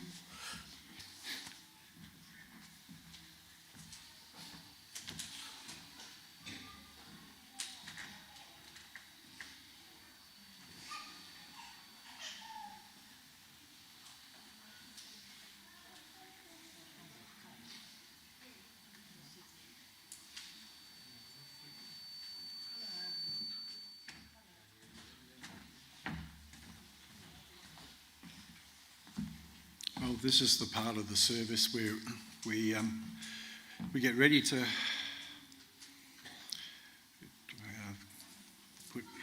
give one last road trip to Brian across the streets of Alice Springs. You know, I've got all this writing prepared that I wanted to talk about today, and you know, just listening to the testimonies and the sharing of what people are saying about this humble man, the big bear of a man, I think someone just called it, and just how he's been described is and you know, it's the heart. Sorry, is this? It's the heart of man. I'll get this right by the time I'm finished. It's the heart of man where that good comes from, and I was just thinking, I got things written here about. We're listening to this, we should all now have a good look at ourselves and focus inwards and take time with our own relationships, our own families, and that's right. But I've just, the family members and the friends and the letters and everything's been written about Brian. It's just a beautiful family. He's a beautiful man, and I can see his traits right through the family. And I was just standing there and I thought, I've got all this wonderful sermon for you, but I'm not even going to go there. There's something that came to mind, and I thought the Bible says, can good fruit come from a bad tree, or can bad fruit come from a good tree? Can fresh water come from a saltwater stream, or can salt water come from a freshwater stream? No. What came out of Brian's heart, his life, come from his heart. Good came out of his life, and I can hear it. I see it in action. I see it in play, and the genuinely come up and you've shared about his life and how he's impacted you. That's good.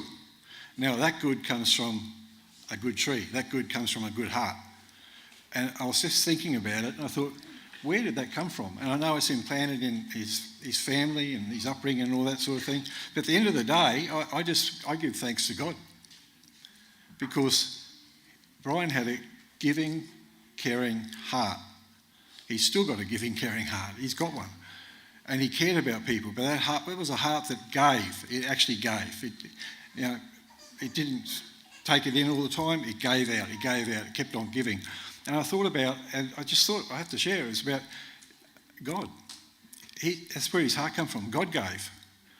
God himself, he came and he gave his only son to walk this earth as a man and suffer everything that mankind can suffer, yet without sin, and then sacrifice himself on a cross willingly to die for the sins of the people. That's the heart that Brian showed in his actions, in his life, that I can see. Is that fair enough? You might be saying today, well, who is this God? And I can say, if he's an unknown God to you, that for many years of my life, he was an unknown God. I used to sit under the campfire out Western Queensland, New South Wales, lie there in the swag, sit around a campfire and look at the stars and the moon and the constellations and the desert night sky, crisp, clear.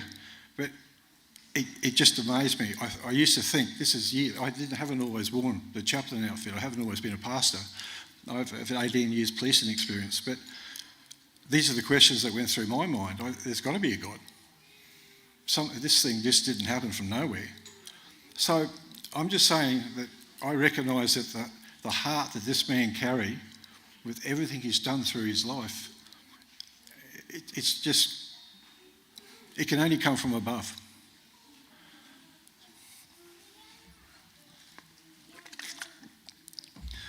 I just want to encourage everyone here to keep going with the legacy that Brian has left you. It's worth more than money.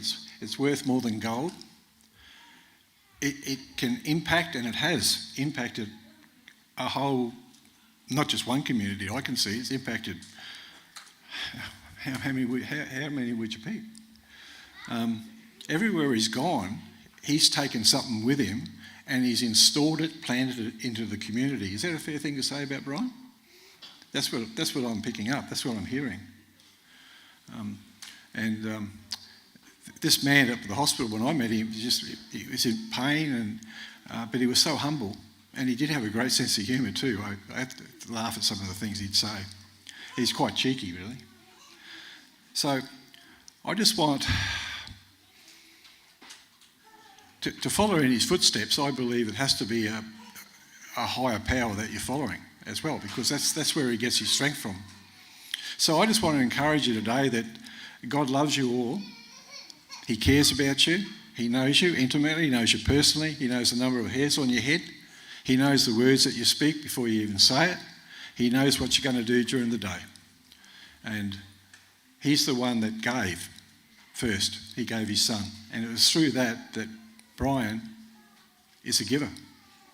So I just wanted to let you know today that God greatly loves everyone here, and everyone here greatly misses Brian.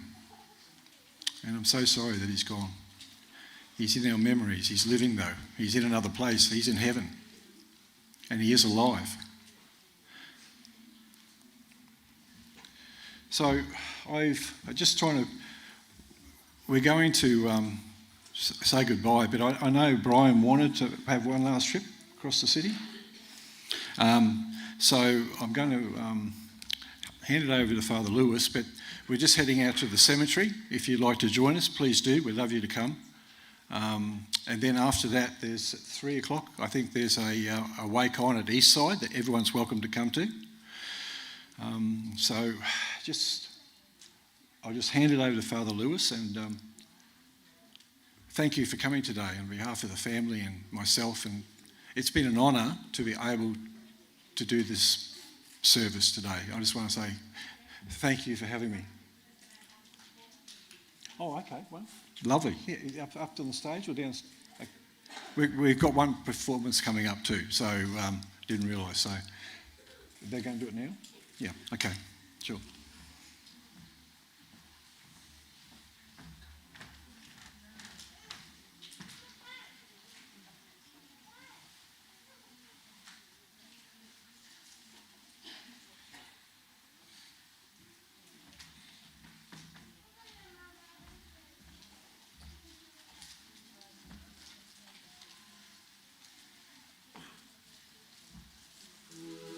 You left us alone. Without you, there's only memories. But you'll never be forgotten from families and friends. May the Lord be with you, to guide you, to protect you, and to take you to a place that you have never been before, called heaven.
Lord be with you, to guide you, to protect you, to take you to a place, a place called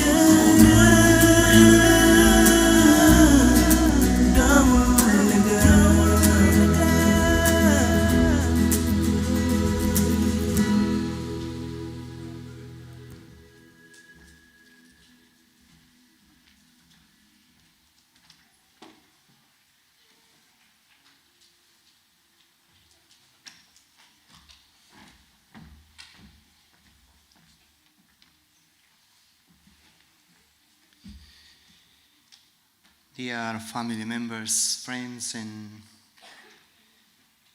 relatives, people from other places following the live streaming of the service, good morning. My condolences to all of you on behalf of Father Prakash, the parish priest of our Catholic Church in Alice Springs, and from all our community. We have come together to farewell our brother Brian, and in doing so, we recall that our bodies were made out of dust in the first creation, but also in our faith and with hope, we remember that in Jesus we receive a new life, that death is not the last answer, it's not the last step, that there is more to come, and it's unknown for us. I will share with you a passage from one of the Gospels, Gospel of Matthew. It was chosen by a few of the family members. The Gospel is from Matthew chapter 5. When Jesus saw the crowds, he went up on the mountain. After he had seated his disciples gathered around him, then he began to teach them as follows. Blessed are the poor in spirit, for theirs is the kingdom of heaven. Blessed are those who mourn, for they will be comforted. Blessed are the meek, for they will inherit the earth. Blessed are those who hunger and thirst for justice, for they will be filled with joy. Blessed are the merciful, for they will be obtaining mercy from God. Blessed are the pure of heart, for they will see God. Blessed are the peacemakers, for they will be called children of God. Blessed are those who are persecuted in the cause of justice, for theirs is the kingdom of heaven. Blessed are you when people insult you and persecute you and utter all kinds of calumnies against you for my sake. Rejoice and be glad, for your reward will be great in heaven. Now, I didn't ask the family members who chose this reading why they chose it, but I want to say that by listening to all the different testimonies that were shared this morning during the service, I can definitely say that Brian was a blessed person. He's got many gifts. We heard about his life values, priorities, things that were important for him. And we can also say that he had a lot of struggles in his life, difficult times, times of crisis, hardships, just as we do today. It's a beautiful reading to remind us that we are invited to find peace and joy in whatever circumstance we are going through in our lives. We can say that Brian did that, he achieved that, and we can also say that for us it is an invitation to bless others with our presence, just as he did with many of the sharings that we heard this morning. We heard that he was doing good to many people, and that's the invitation for us as well, to become a good example for others, to cause good impact in others. And that's what we heard about Brian this morning. So to finalize this little time of prayer, I'll do a final prayer and then I'll do the incensing of the body. And I invite you all to accompany this little time in silence. I know that we are not all Catholic here. We are from different denominations. But at the end of the day, God is only one. And we pray to the same God in different ways. So I invite you to accompany me with silence as I do the incensing of the body and we pray for Brian, asking that he may rest in peace. Faithful God, Lord of all creation, you desire that nothing redeemed by your Son will ever be lost, and that the just will be raised up on the last day. Comfort us today with the word of your promise as we return your brother to you. Grant Brian a place of rest and peace, where the world of dust and ashes has no dominion. Confirm us in our hope that he may be created anew on the day when you will raise him up in glory to live with you and with all the saints forever and ever. Amen.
Well, that concludes the service today.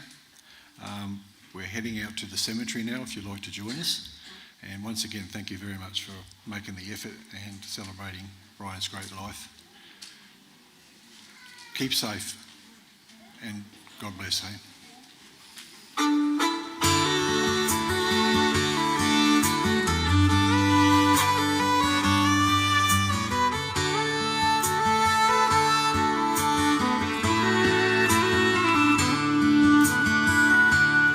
I've had choices since the day that I was born. There were voices that told me right from wrong. If I had listened, no, I wouldn't be here today, living and dying with the choices I've made. I was tempted by an early age. I found I liked drinking. Oh, and I never turned it down. There were loved ones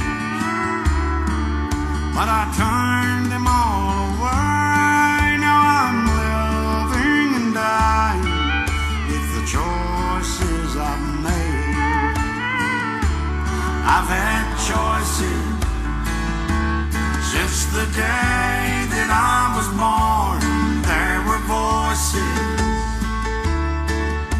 that told me right from wrong. If I had listened,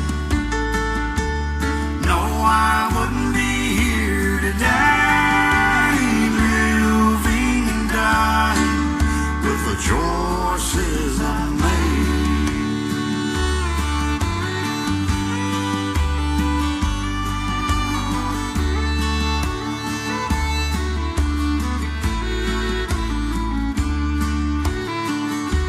I guess I'm paying for the things that I have done. If I could go back, oh Lord knows I'd run, but I'm still losing this game of life I played, living and dying with the choices I've made. I've had choices since the day that I was born. There were voices that told me right from wrong. If I had listened,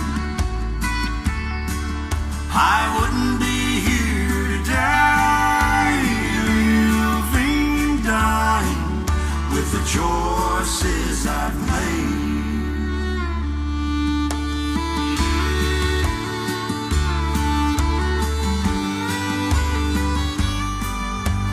Living and dying with the choices I've made.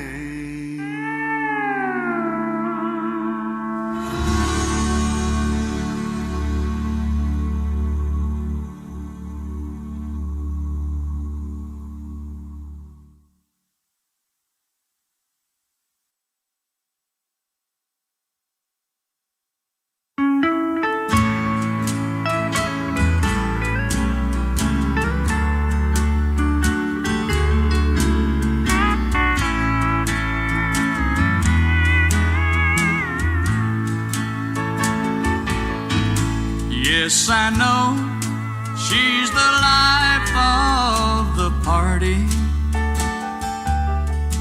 and without her, things here would die. Oh, but don't be fooled by her laughter. She has her sad time. She knows how to cry. She drinks and she talks just a little too loud, and with her pride gone, she tags along with any old crowd. Yes, I know I'm to blame, and I feel so ashamed that I made her the image of me.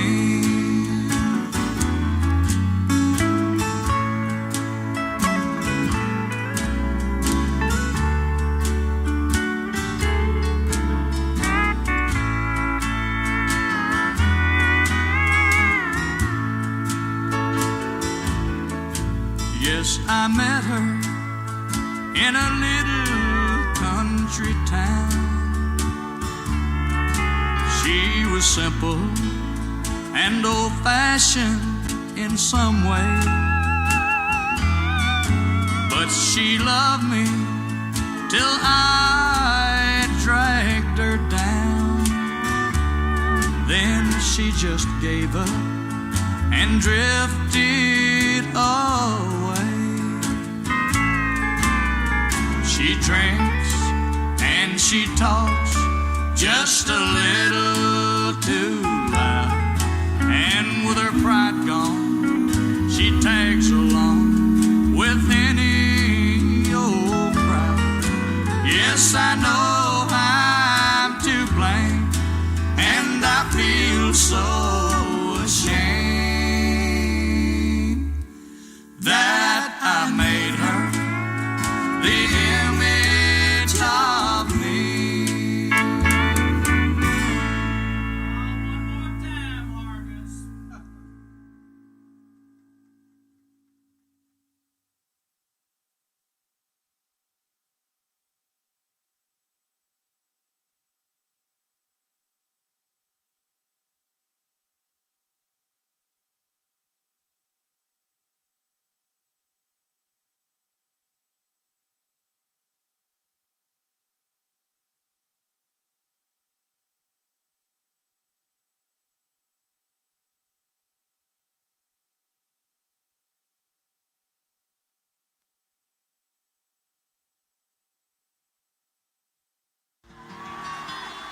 Here's a song written by an old friend of mine, the late and great Mac Cormack, who travelled with our show many times right around Australia. He more or less became my second dad and a great mate. He wrote this particular song one time on one of our round Australia trips. It's a ballad about a little town out on the black soil plains of Queensland. He called it the Ballad of Camel Wheel. I'll do this right now.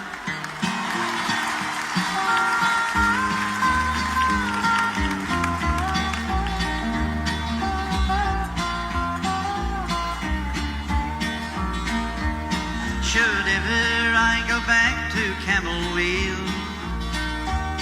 'twould be in spring when desert flowers bloom. Oh, the spinifex I know would still be there, and the desert pea would brighten up the gloom. Should ever I go back to Camel Wheel, one thing is sure, I'd not be 22.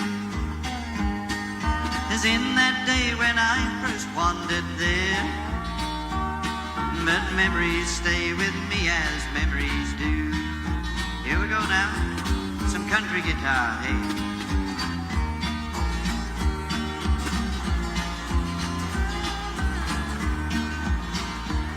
How fresh her memory keeps, for still I feel the velvet softness of her auburn hair, and see again the moonbeams in her eyes, as I did so long ago when I was there. Youth called to youth in that now distant day.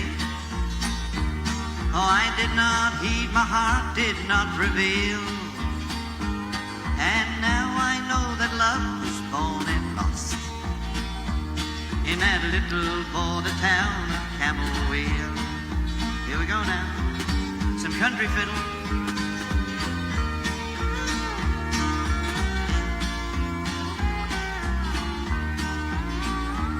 Oh, the long road beckoned on, my feet said go, to search beyond the hills for what I'd find. Although I wandered far this sunburnt land, I never have found what I had left behind. Oh, the burning fire of that other spring is now but ashes, and the hurt won't heal. Time heals all wounds, they say, but leaves the scars. So I think I'll not go back to Camel Wheel. Time heals all wounds, they say, but leaves the scars. So I think I'll not go back to Camel Wheel. Oh no, I think I'll not go back to Camel Wheel. Thank you.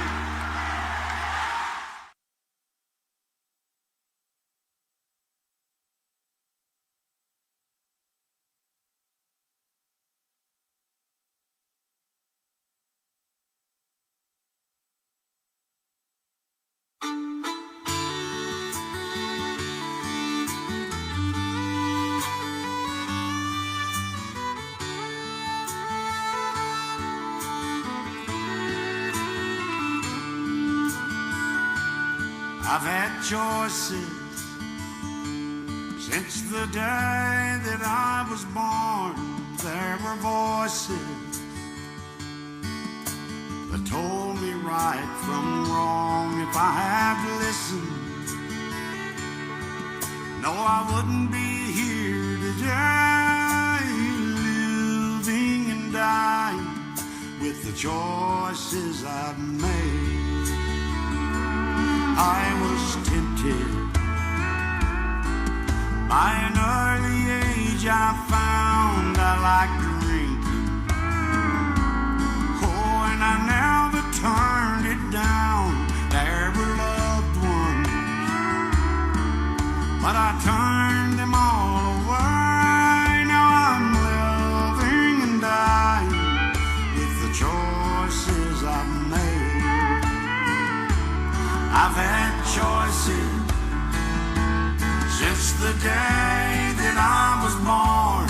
There were voices that told me right from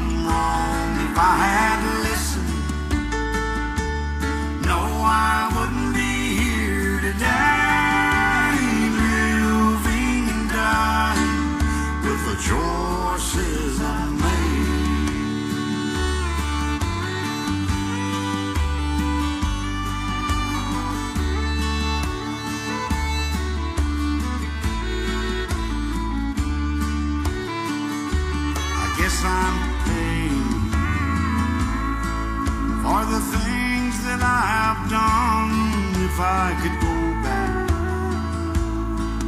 Oh, Lord knows I'd run, but I'm still losing. This game of life I play, losing and dying with the choices I've made.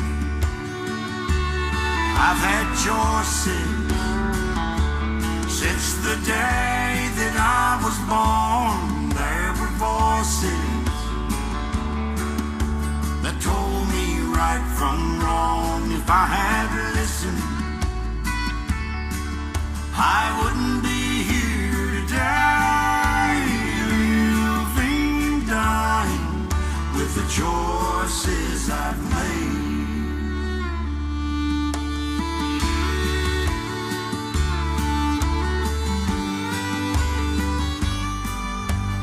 Living and dying with the choices I've made.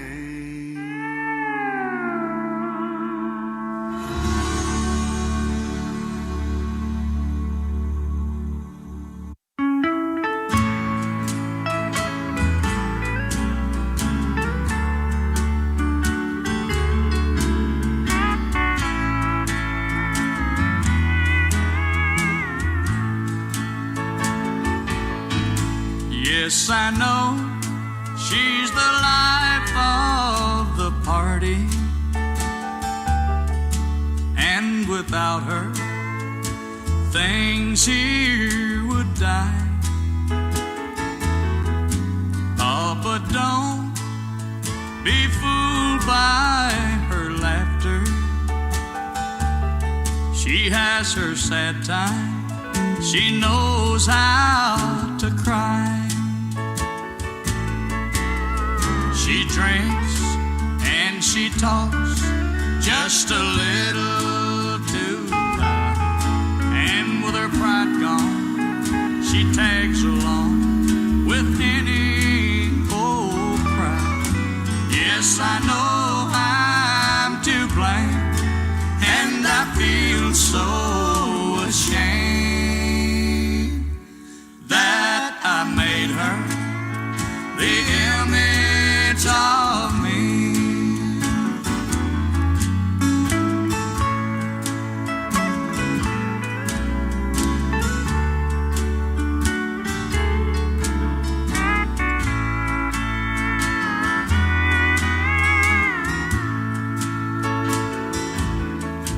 Yes, I met her in a little country town. She was simple and old-fashioned in some way, but she loved me till I dragged her down. Then she just gave up and drifted away. She drinks and she talks just a little too loud, and with her pride gone,